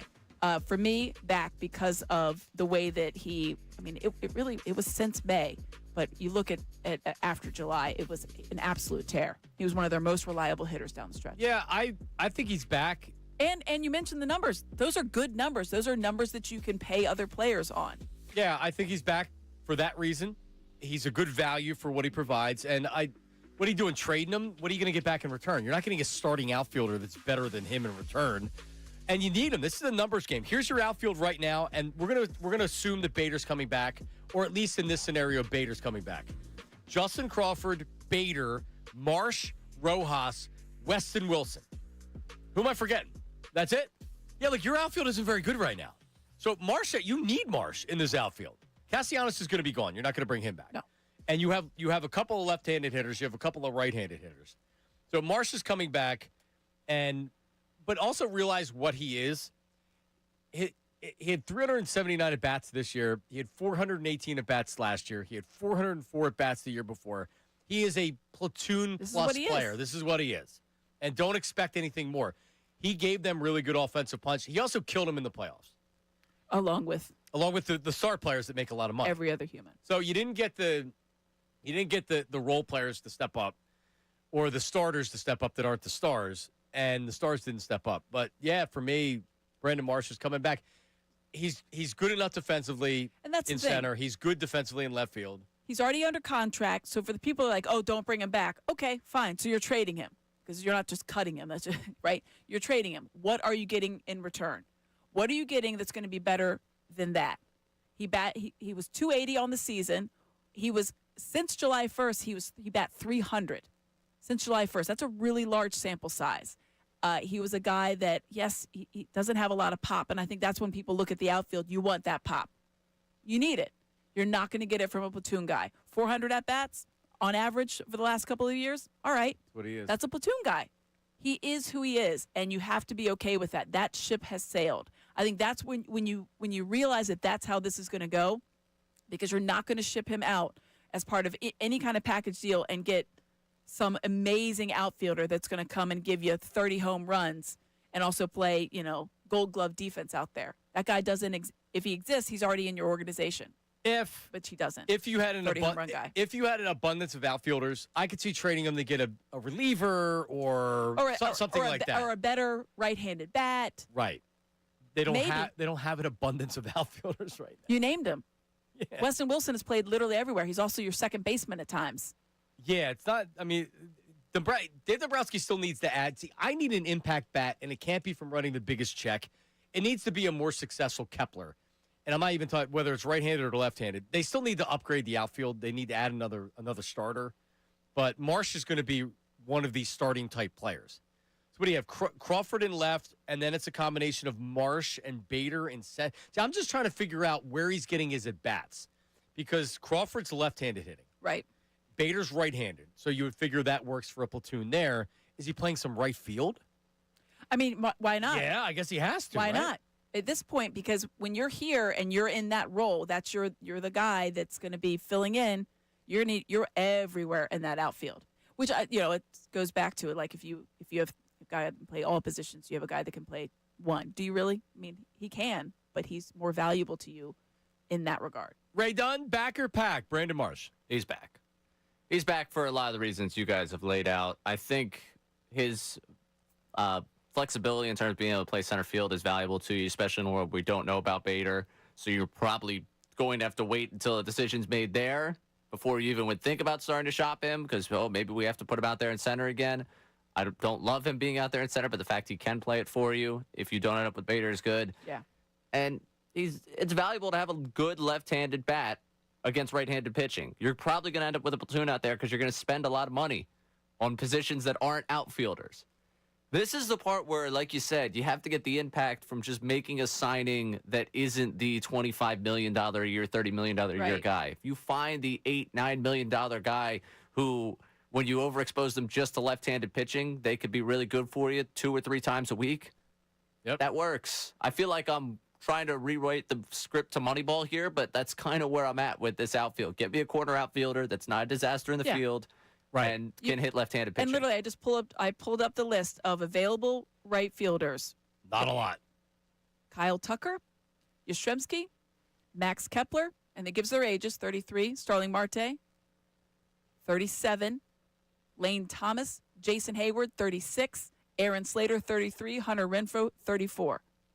Of the available guys, there's one guy under 30, and it's Kyle Tucker. And they're not getting Kyle Tucker. No. His WAR is like almost 9. Yeah, he's gonna make a lot of money. But that's the thing. So it's like I understand where people are be like, you can't bring him back. You can't. First of all, you can because he's already under contract and it's the easiest decision and he's a very good deal. But the right field market is not great, and you're going to have to go out there and find somebody. Yep. And I mean, I think everybody's assuming based on what Crawford did last year, he batted .340. It's time for him to come up to the majors. It doesn't mean that he's going to be a starter once the All-Star break happens. He may be terrible. He may be back in the minors, so we can't pencil Crawford in for being the starter all year. And I think I don't know that you need to put all that on him. Like, all right, right now, we got a dearth in the outfield. You're it. Good, let's go. I think he's going to be a good player. I've seen him play at the AAA level. He obviously shows flashes. He comes from a great pedigree. We all know that stuff. But you need to see it. And so just to be all of a sudden anoint him that's a big leap. And you look around and at the left fielders, they don't look much better that are available out there. Also, again, age is a number, and everybody talks about how old the Phillies are. There's not a single one that's under 30 that's available. You got Gurriel and O'Neill and Winkler, Conforto, Tommy Pham. Jenko's back out there. He's got a minus WAR, but Jenko from Lanka, let's go. Alex Verdugo, who had a horrible year. You know who's going to be the right-handed bat they sign? Marte. It's okay. They can afford him. You could absolutely. I mean, Yeah, I don't know if I like it, but that's the type of player you're looking at the Phillies are going to sign. Something like that. Let's create the oldest possible team. Well, let's bring Max Kepler back. Yeah, let's just solve the right-handed hitting problem. We joke about it. That's how they tried to solve it last year. Yep. Yeah, we need a right-handed bat. Let's go at Matt Kepler. All right, coming up, some more Sixers talk. So I see Nick and Herb from Northeast Philly want to talk Sixers. Nick Nurse spoke about VJ Edgecombe's feel for the game after his big debut last night. We have that. We'll talk more about it. Coming up, Middays with Marks, 97.5 The Fanatic. Now on 97.5 The Fanatic Sports Update. EJ was always the pick. I'm Ray Dunn with this Fanatic Sports Update. VJ Edgecombe had 34 points, breaking the 76ers record for points in a debut in a 117-116 win over the Celtics. Here's the moment that he broke the record, just as it sounded here on the Fanatic. Grimes picks up his dribble, goes to VJ. Edgecombe on a drive, hangs in the lane, has to shoot it, does, and makes it. Edgecombe with 32, the best ever debut by a Sixers player. Finished with 34. Tyrese Maxey finished with 40. Shot 7 for 9 from 3 in the win. They'll be back in action Saturday night for the home opener against the Hornets. The Eagles took the practice field yesterday for the first time since Brandon Graham's return. BG didn't rule out playing on Sunday. A.J. Brown was not practicing yesterday, though was on the practice field. Flyers tonight at 7 o'clock against the Senators. You can listen to the game right here on The Fanatic. This update is brought to you by Unbound.org. A girl in Kenya dreams of becoming a doctor and elder. In Guatemala dreams of being part of a community. Reach out and change their world. It will change your own. Unbound.org. I'm Ray Dunn, your home for the Sixers, Flyers, and Union. 97.5 The Fanatic.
All right, we're back.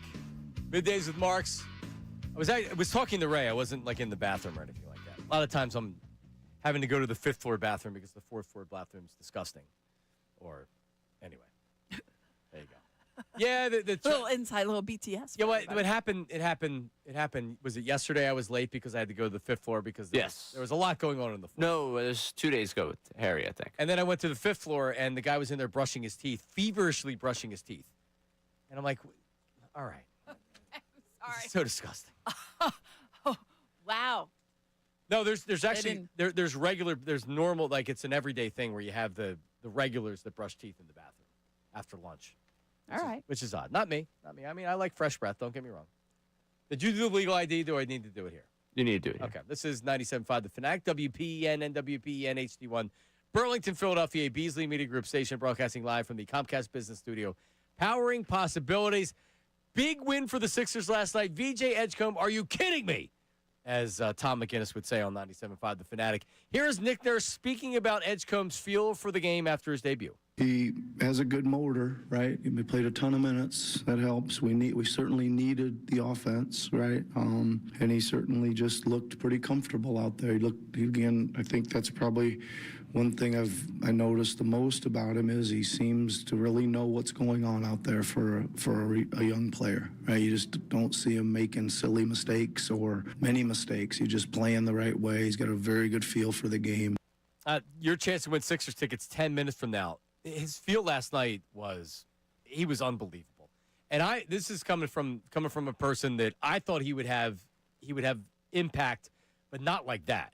You can have impact without scoring 34. You can have impact just with your energy on the floor. I was not expecting that. Yeah, and when he's talking about the feel for the game, I mean, it's one thing to have it in practice. It's another thing to have it in even like a 5-on-5 type of practice where you're going against all legitimate NBA players, right? You're out there with Tyrese Maxey in the preseason and different things like that. But when the game goes live, and you heard from VJ after the game, he said there's times where he couldn't hear himself breathe because it was so loud at TD Garden. You're going into a hostile environment. You mentioned it. 2 turnovers for a guy that his usage rate was that high is very impressive. But his spacing awareness, that's to me, when you're watching how he's running around, when you watch the game, watch what he's doing when he doesn't have the ball. When he's making those cuts in, when he's looking and trying to read the eyes, not only of the defense, but of his teammates. That kind of awareness doesn't happen by accident. You mentioned it earlier. He loves to just watch basketball. He says, I don't watch Netflix. I just watch basketball. Stuff like that. He really takes what everybody says. He watches what everybody's doing. That's where the feel comes from. That's not a kid that's 20, by the way. That is not like a 20-year-old rookie. This stuff just doesn't happen. Great chemistry with Maxey. The one cut, I think it was in the fourth quarter, that Maxey fed him and he finished at the rim. Right there. And Maxey had 40 last night. Well, you saw it because it was Maxey was driving. He was at the top of near like the free throw line, and there was, sorry to collapse, there was 3 guys already there, and there was another guy getting ready to come over. So it was getting ready to be almost 4 people, it looked like, but definitely 3 Celtics on Maxey. And to be able to recognize that, VJ was over in the corner, and he cut straight down. It's like, and he's in that little cushion, and then done. Yeah, they lost track of him for half a second, and that's all it took. Exactly. Boom. And, God, he finishes. So I listened to our sister station a little bit this morning up in Boston, the Sports Hub. They're the flagship for the Celtics. I wanted to hear what they were saying about the game last night, what they were saying. And they were playing highlights of Edgecombe, and Vernon Maxwell and the play-by-play, they were, on a couple of the highlights that they played, they were like, are you kidding me with this kid? Unbelievable. And that's the thing. It wasn't just us. Obviously, we're excited here in Philadelphia because, one, it was a dark year last year. It was a dark season, and you wanted some joy. But now you're thinking, like, is this like, do we get 2 nice things?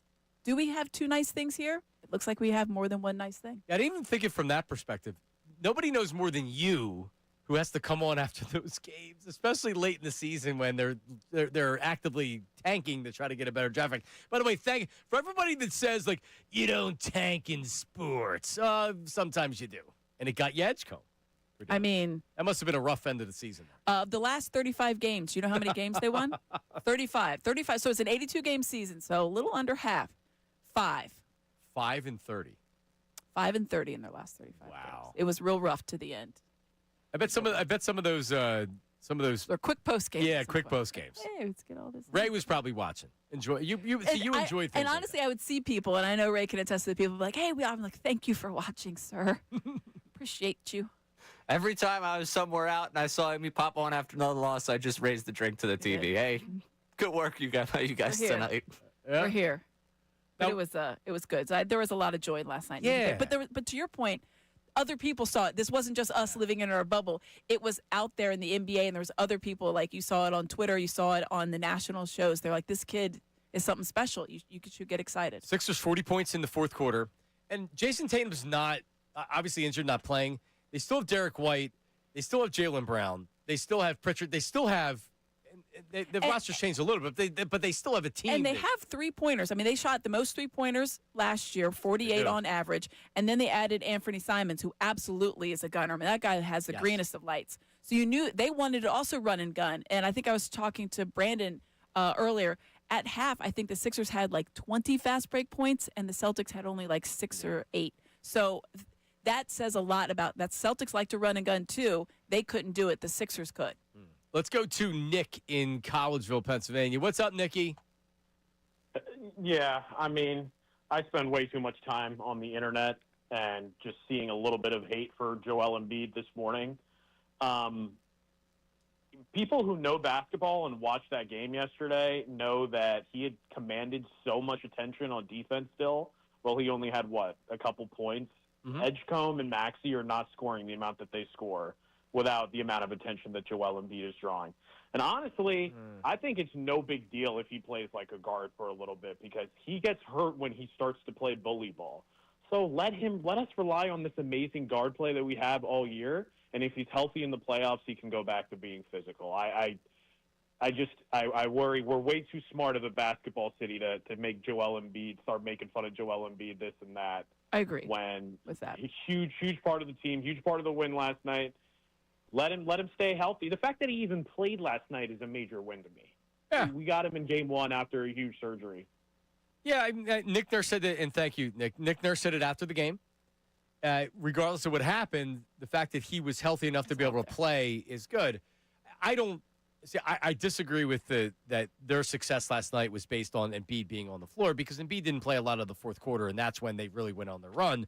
But nevertheless, if the Sixers are going to do anything this year challenging to win the Eastern Conference, it's going to be because they're able to figure out a way to play that incorporates Joel, and their pace is still there, and their young athletic lineup is able to kind of figure out how you can play with him.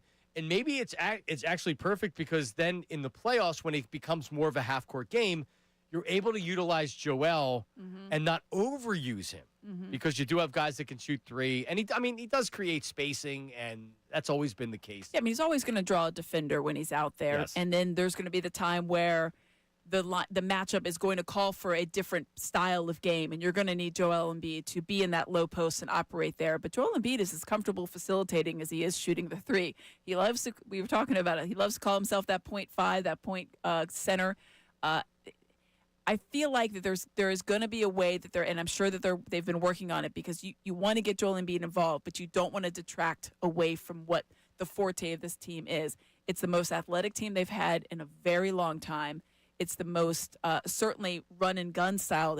And we were talking about it. Really, when you look at it, the early days of Ben Simmons, all-star Ben Simmons, this was the style, because he could get up and down the court and facilitate. Now, he didn't score at the pace that anybody in the current backcourt, but the way that he facilitated and the way that he was able to help space the floor, that's what you wanted. You wanted that style, and now you have it with scoring. Yeah, with guys that shoot threes. No, it's a great point with Ben. We forget.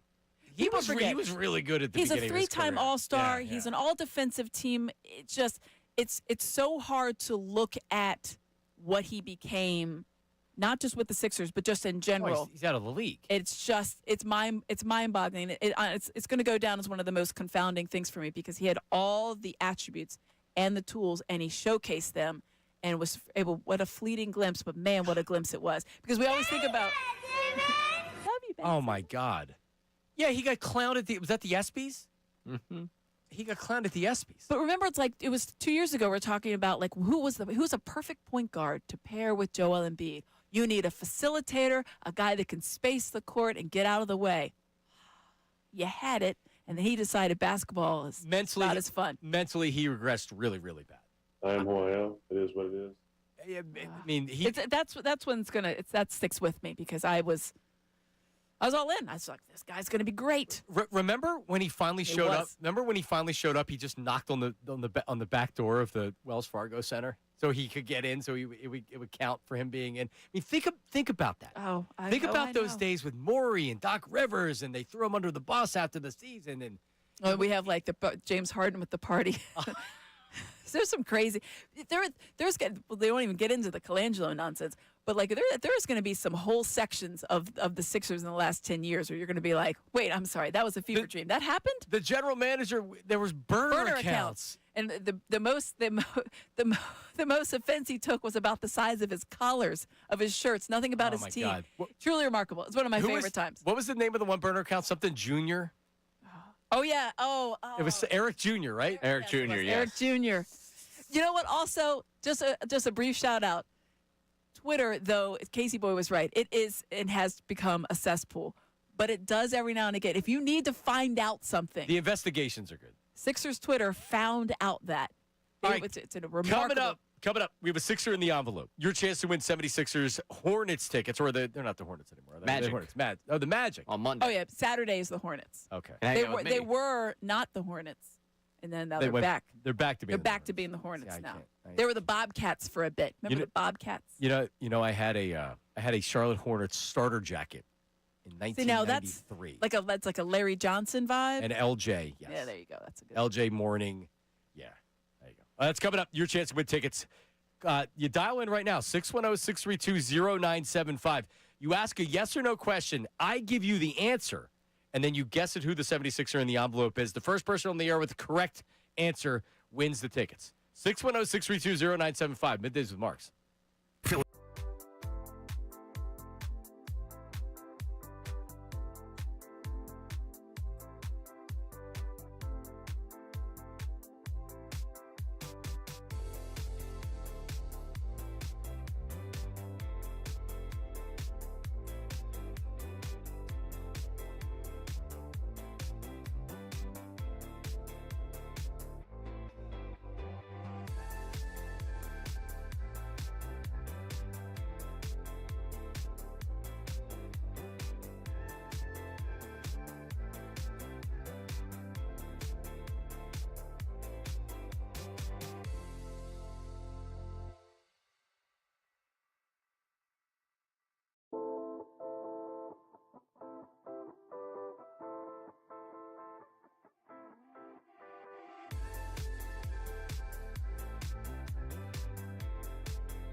All right, line them up right now. 610-632-0975.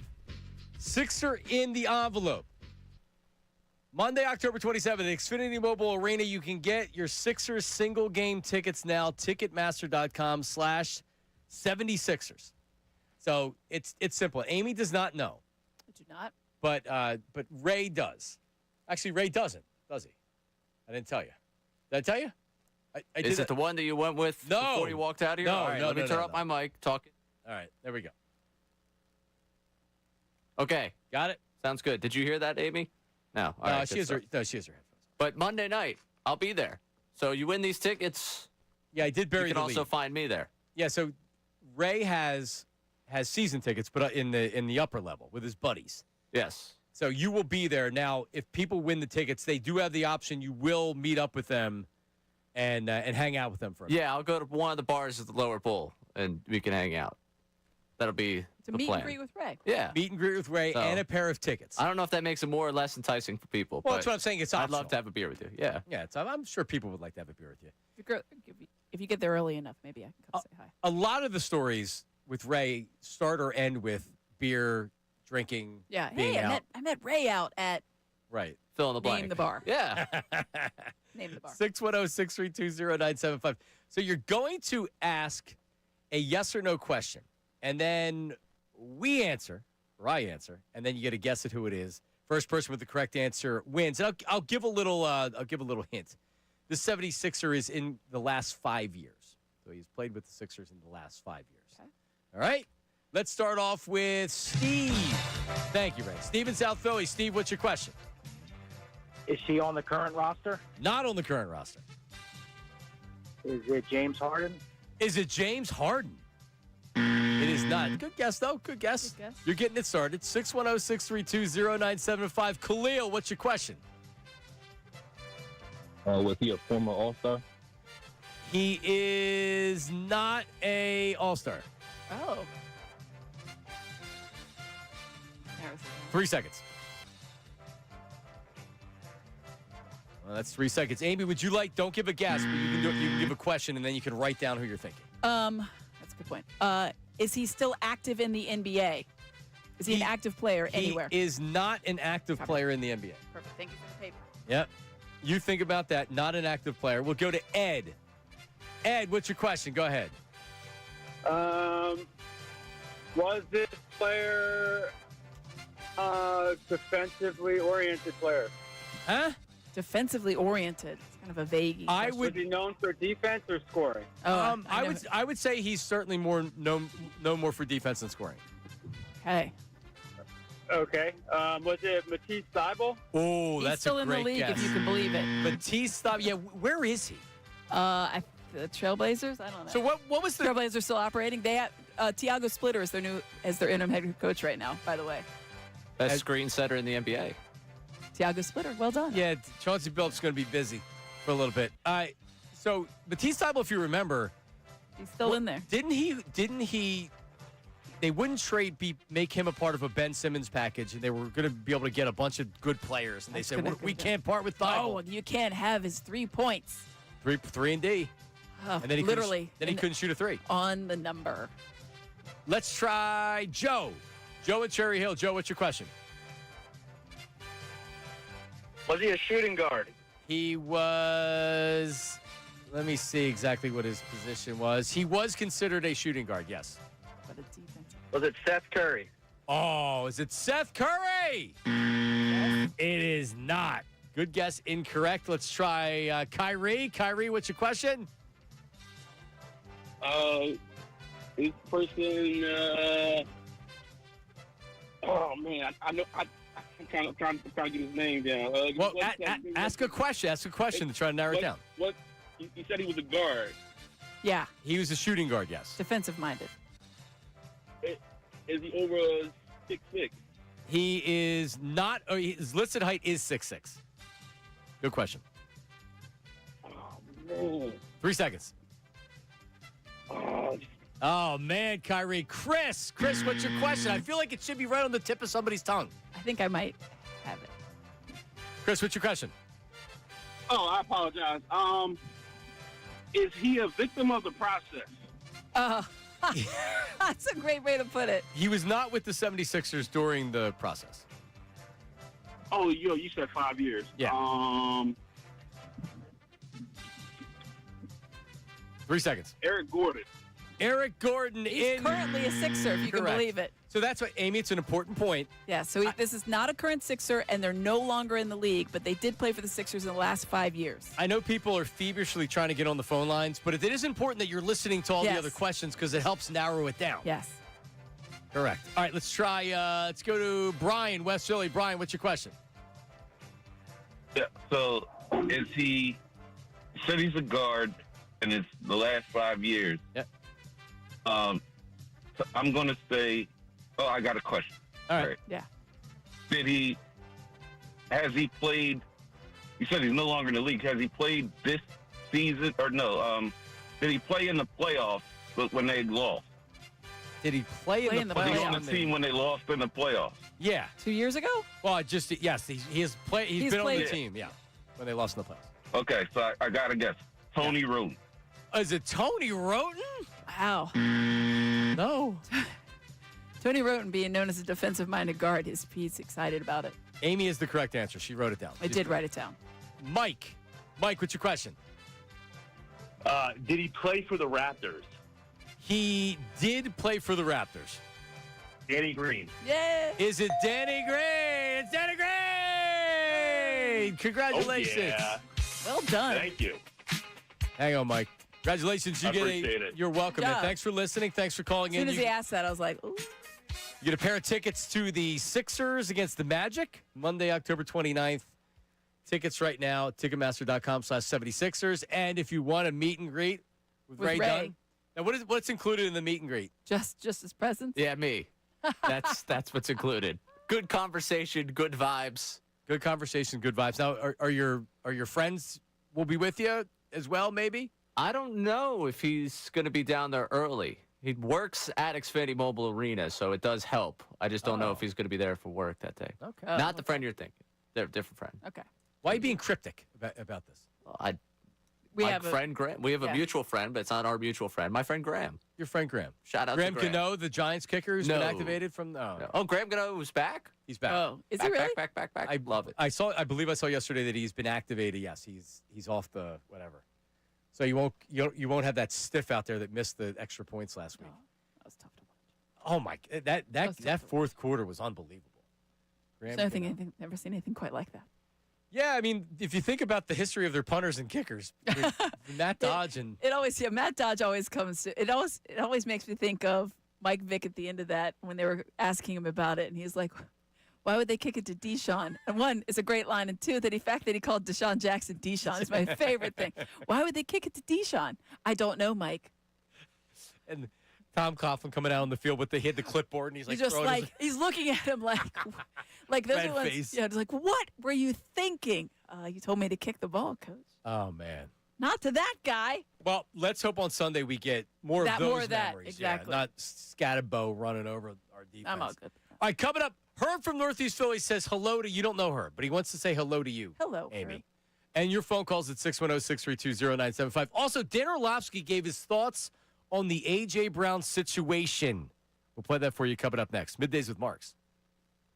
Now on 97.5 The Fanatic Sports Update. An electric debut. I'm Ray Dunn with this Fanatic Sports Update, and it's brought to you by the True Fan Tailgate. Andrew Salciunas will be hosting the True Fan Tailgate before the Eagles-Giants game this Sunday, October 26th. Brought to you by True Fan Travel and 97.5 The Fanatic. All-inclusive food, drinks, live entertainment, and a short walk to the stadium. Reserve your spot now at phillysportstrips.com. VJ Edgecombe had 34 points in his rookie debut, breaking the 76ers record for points in a rookie debut in a 117-116 win over the Celtics. Here's the moment that he broke the record, just like it sounded on 97.5 The Fanatic. Grimes picks up his dribble, goes to PJ. Edgecombe on a drive, hangs in the lane, has to shoot it, does, and makes it. Edgecombe with 32, the best ever debut by a Sixers player. He finished with 34. Tyrese Maxey finished with 40 points, shot 7 of 9 from 3 in the win. They are now 1-0 on the season. Be back Saturday night for the home opener against the Hornets. Birds 5-2 in the year. Took to the practice field yesterday for the first time with Brandon Graham. Brandon Graham didn't rule out playing on Sunday with the media after practice. A.J. Brown did not practice. Flyers tonight at 7 o'clock against the Senators. Catch the game right here on the Fanatic. This update's also brought to you by King's Hawaiian Sliders. Eli Manning reminds you there's nothing like football and King's Hawaiian Sliders. King's Hawaiian Sliders makes you a winner on game day. Pick them up this weekend in the bakery or deli section of your grocery store. I'm Ray Dunn for 97.5 The Fanatic.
All right, feedback's coming up next segment, and we expect a lot of feedback on my shirt. You know what? I'm just going to start wearing like solid T-shirts so no one can have opinions on what I'm wearing. All I'm doing is wearing clothes that were in my closet. If it makes you feel better, they said that I'm wearing my pajamas today. So let me see what you're. Hey, even though we're on camera, we're still on radio. Yeah, I mean, this isn't pajamas though. No, it's not. No, I have no problem with what you're wearing. No, I don't have any problem with what I was wearing. Amy has a nice hoodie on, nice blue hoodie in Sixers colors today. Dressed very appropriate. It was a little chilly this morning. It was a little chilly this morning. Yeah, a little chilly this morning. So, like, whatever. You know what? No, I'm going to be even more flamboyant with shirts. Can I ask you something about what we're wearing? And this will take about 30 seconds here. Last night, I was walking the neighborhood. I saw 4 or 5 people in the winter beanie. Well, is that a little bit of a weak move in October? It's going to get colder. All right, so check it out. Maybe they're just prepared. I was at a trunk or treat last night for my kids. It started at 7:30. A little bit chilly. I didn't wear a jacket. I had the hoodie on. Did you regret it? The reason I didn't wear a jacket was they're still down in storage, and I didn't take them out of the Okay. It was the not bag because you made the conscious decision. It was like, I'm just not doing it. Well, I made the conscious decision of not going and getting it out. Yeah, like, nah, I'll be all right. And then, you're right. I wish I did. But there were a couple people that had the beanies on. So I would say, while it's not winter yet, if you had a beanie on last night, it was cold enough to wear the beanie when it's 60 degrees out or 70 degrees out. That's where I lose people. Then it's just a fashion thing. It's not a warmth thing. Yeah. It felt like a fashion thing last night. It might have been. Okay. It was chilly enough to where you could wear the beanie. It's October. Okay. All right. No, a couple weeks, it's fine. I had the hood up because I had a hoodie on. I had the hood up for a little bit when it got a little cold. The hood up's fine. All right. And that wasn't a fashion thing. I wasn't trying to look tough or anything like that. Mean Streets Royersford? Yeah, I was at the elementary school for it. For trunk or treat? Yeah, for trunk or treat. Did you do a trunk? No, not that. Last year we did. This year I said no way. You said no. No, last year, that's all I needed was last year. And I'm like, all right, at pickup last week, they had somebody holding up a sign saying we need more trunks or we can't do it. Right. And I said, I guess we're not doing it because I'm not doing trunk or treat this year. I'm out. Not having a trunk. You do trunk or treats? We are now, yes. We not this year, but because we're not at the same school, but we have done them in the past. Last year, I think we did a Willy Wonka theme. Oh. I was Willy. That's so funny. I can totally see that, too. Absolutely. You got to do it at least once to say you did it. It's fun. The kids love it. You get there to be a walk around. It's a fun thing to do. It's a money raiser, too, for the schools. So. Right. Yeah. Bad thing is then I eat candy. That's the bad thing with Halloween is I can't. Oh, yes. I can't help myself. It's right there, and it's always snack size. The peanut butter cups, I can just be like, well, this will be my dinner, and I'll eat probably 1,100 calories in peanut butter cups. Good Lord. And you know what that does to your stomach? It's not a good thing. Not a good thing. All right, Dan Orlovsky. Segue here. Dan Orlovsky's talking about the A.J. Brown situation. Listen.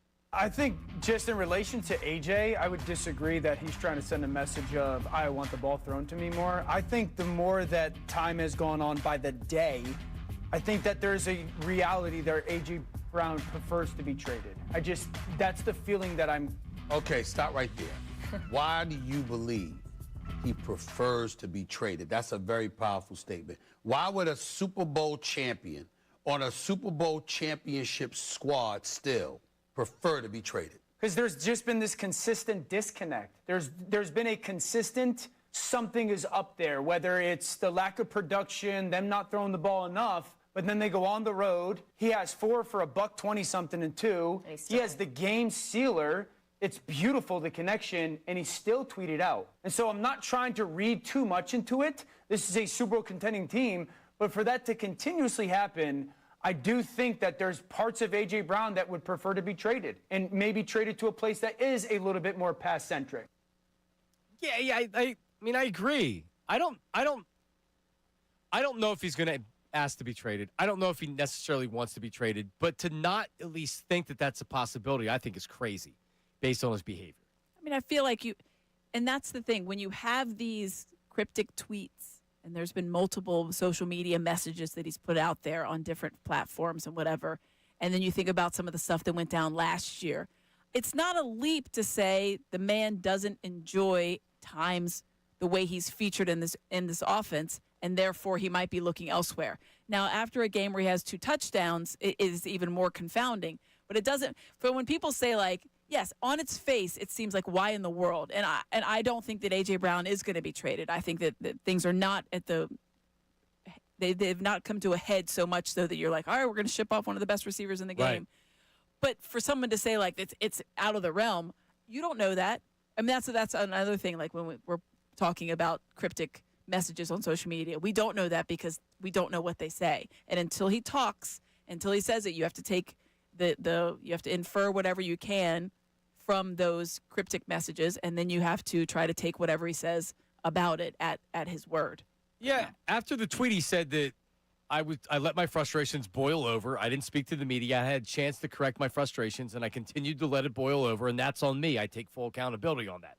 So if you want to say, oh, he's just trolling the media, he's not, and he admitted it after that tweet. Listen, he said he was frustrated. I sent it. I was frustrated. I was in my feelings. I probably should have. You know what? Good on him for not like just immediately. I hate when they delete the stuff and they're like, oh, Act like it didn't happen. I got hacked. You just happen to get hacked and say something very, kind of like in line with what you're thinking, right? Sure, whatever. No, he owned it. Which I appreciate. I appreciated it too. It's like he handled that perfectly. He didn't hide. He came listen, out. I was frustrated. This is what I said. Was it great? No.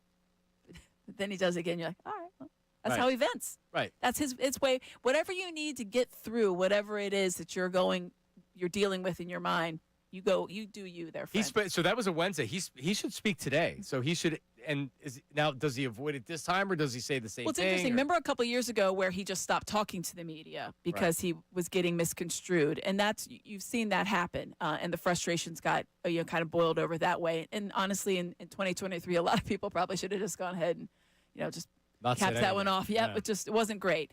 And then 2024, we had the stuff that Brandon Graham had told us about with them going on, and it seemed to be water under the bridge. Obviously, that all happens when you win a Super Bowl. Things seemingly get better. And then now again, I would assume he's gonna try to talk about it. He answered the bell the last time, so I would assume that's going to be the case. But today would be that day. But unless he's just going to be in. Was he on the injury report? He was. He didn't practice yesterday. So that's why I'm wondering if there's not because sometimes obviously you're in treatment after, and so therefore you miss the locker room availability. To me, it does't feel like that he can do the same thing he did last time, which was come right out and say, "I'm sorry, I was frustrated." This one, it almost seems like he has to. Yeah. No, but this time I was really, really, really frustrated. Yeah, there would need to be more explanation than I let myself get too far ahead. I sent it. I shouldn't have sent it. I probably should have thought about it first, but I was frustrated and whatever. Running that excuse back again and be like, well, didn't you just tell us that? Like, at what point are you not going to be frustrated? And this is obviously a bigger issue, right?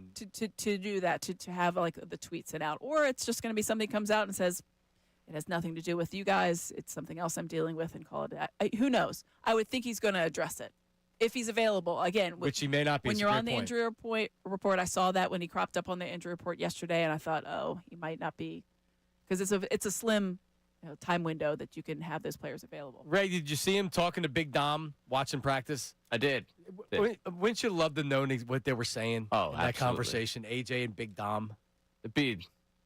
Yeah. I mean, of the people I'd want to sit down and have dinner with in this city, that's probably up there in my list. That'd be a great dinner party. Do you think they were talking about somebody on the team? Or were they talking about outside things? Or was he bitching about somebody on the team? Because they how were debating it works. whether Not everybody likes each other on the team. Yeah, they were talking about whether or not you're buying back into the Sixers this year. Hey. And then he said, Ray Dunn, I heard him today, said he's buying back in.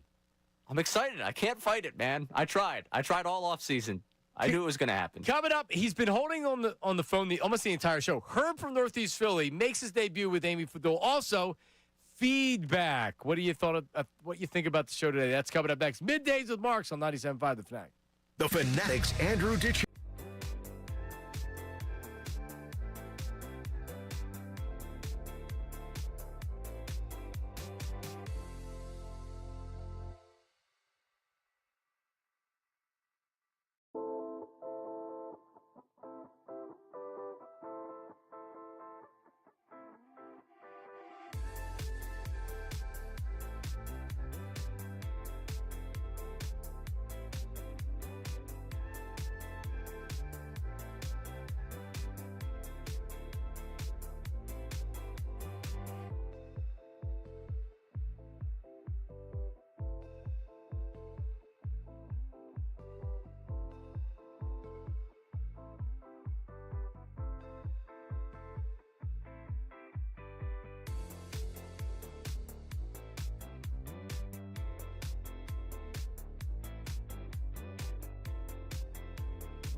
Amy Fadul helps that. Very trustworthy voice in the world of Philadelphia sports. Yep.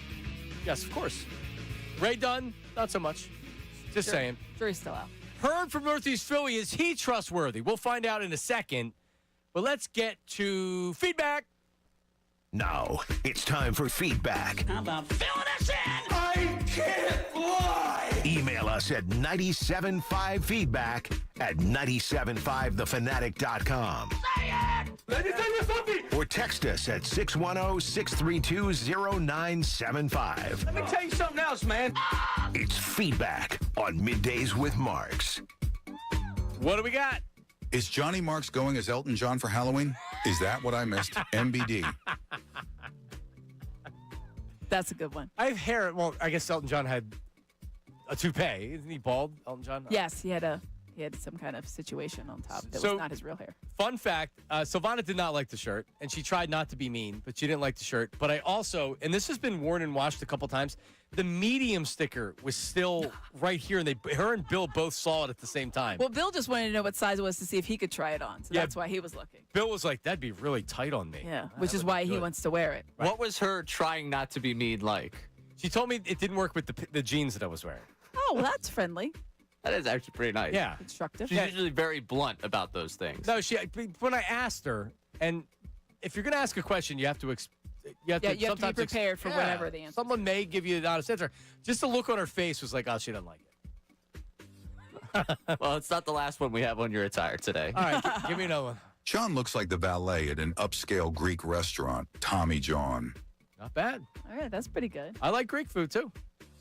Not bad. I like a nice Greek salad.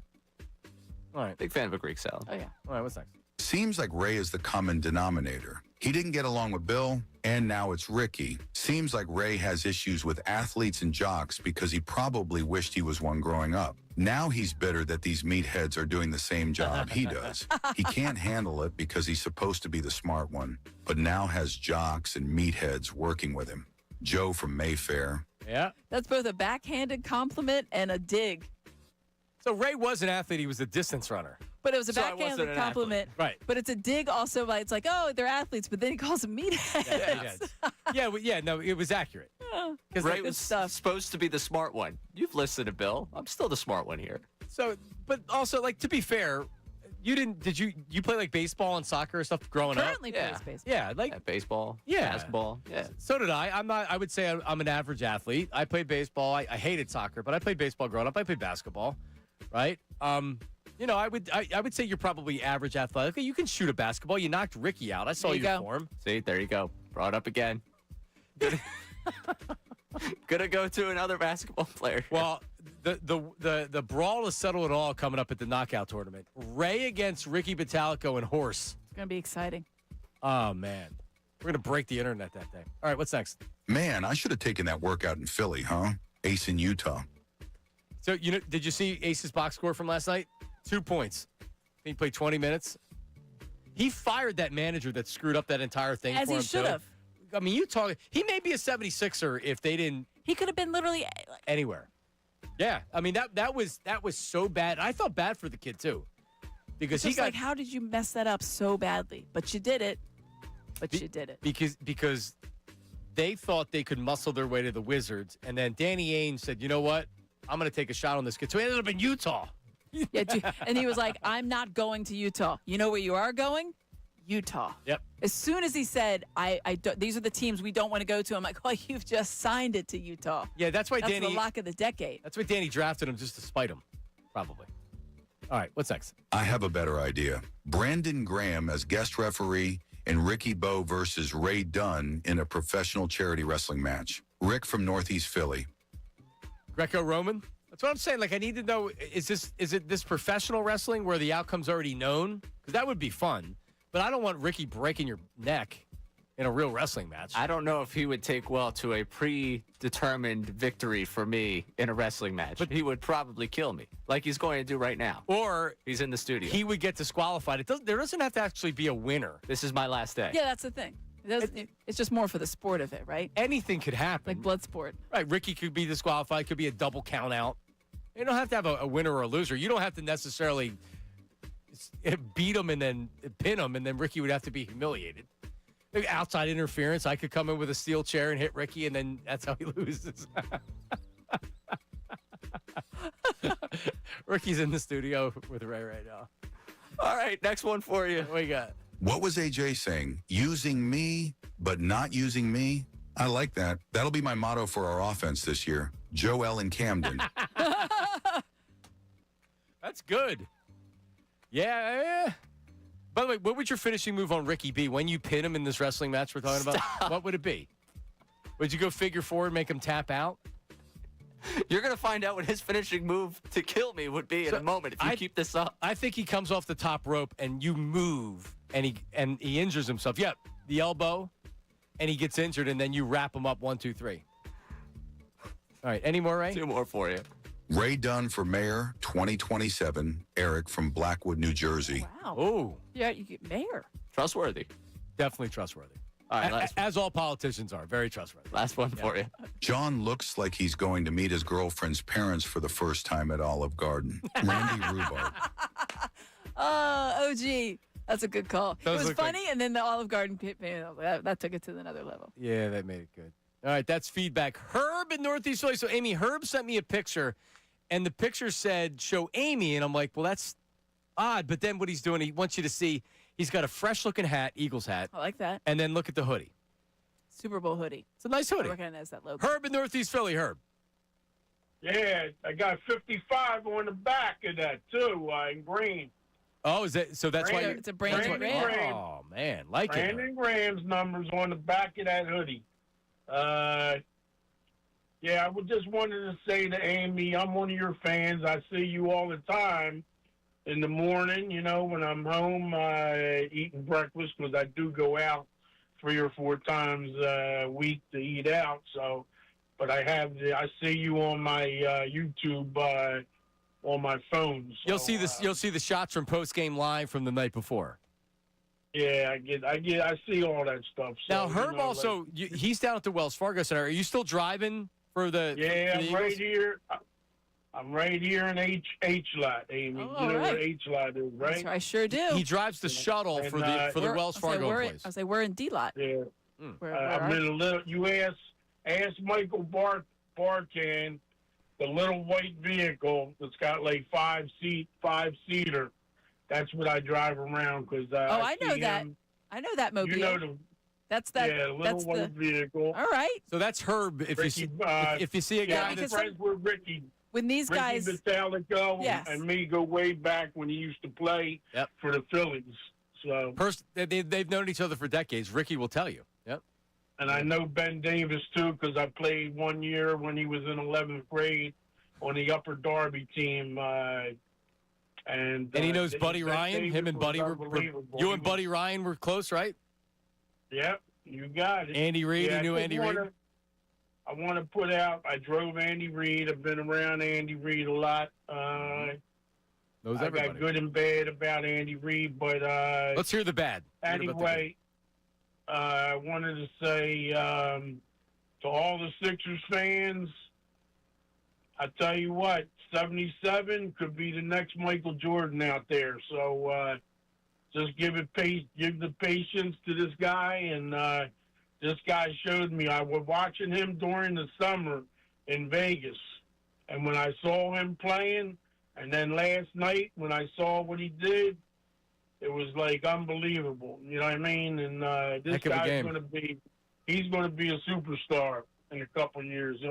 He's a superstar now, as far as I'm concerned. But it's only one game. We got 81 more games, so let's go. Well, as you mentioned, Herb, we're known for our patience in Philadelphia with our athletes and teams. That's what we do. Very patient fan base. Thank you, Herb. Actually, that's a pretty good Herb call. All right. Yeah, Michael Jordan now plays for the Sixers. Yeah. It's the next Michael Jordan. What did I saw some comps. People are trying to comp Edgecombe after that first game, and like I don't even know who you would comp him to, what he is, because he's just like this wiry, athletic, cerebral, but like my pre-draft comp for him, his ceiling was Jimmy Butler. That was my comp. Jimmy Butler's a good one. That's when I was looking at his when I look at, we do like these draft analysis shows and whatever else leading up to the draft, and you have a couple guys that you figure that they're going to look at. Trey Johnson was one that I looked at really highly on from Texas, and obviously you look at VJ Edgecombe for where they were going to pick, and I was like, you know what, he could be Jimmy Butler. More athletic, or as he ages? Because Jimmy was obviously a lot more athletic earlier in his career. Yeah, I mean, Jimmy was a late bloomer. I mean, you have to remember, like, he wasn't, like, out of the gates at Marquette, like, bursting onto the scene. Yeah, early in his career, he was very much fighting for relevancy. But, high basketball IQ, athletic, quick, good shooter. So that's a possibility. All right, coming up next, Unfiltered, Ricky Bowe, Bill Colarulo, Silvana. We're back tomorrow on a Football Friday. Harry Mays co-host tomorrow. We will talk to you then. Thanks to everybody. Talk to you tomorrow. See you. Now on 97.5 The Fanatic Sports Update. VJ was always the pick. I'm Ray Dunn with this Fanatic.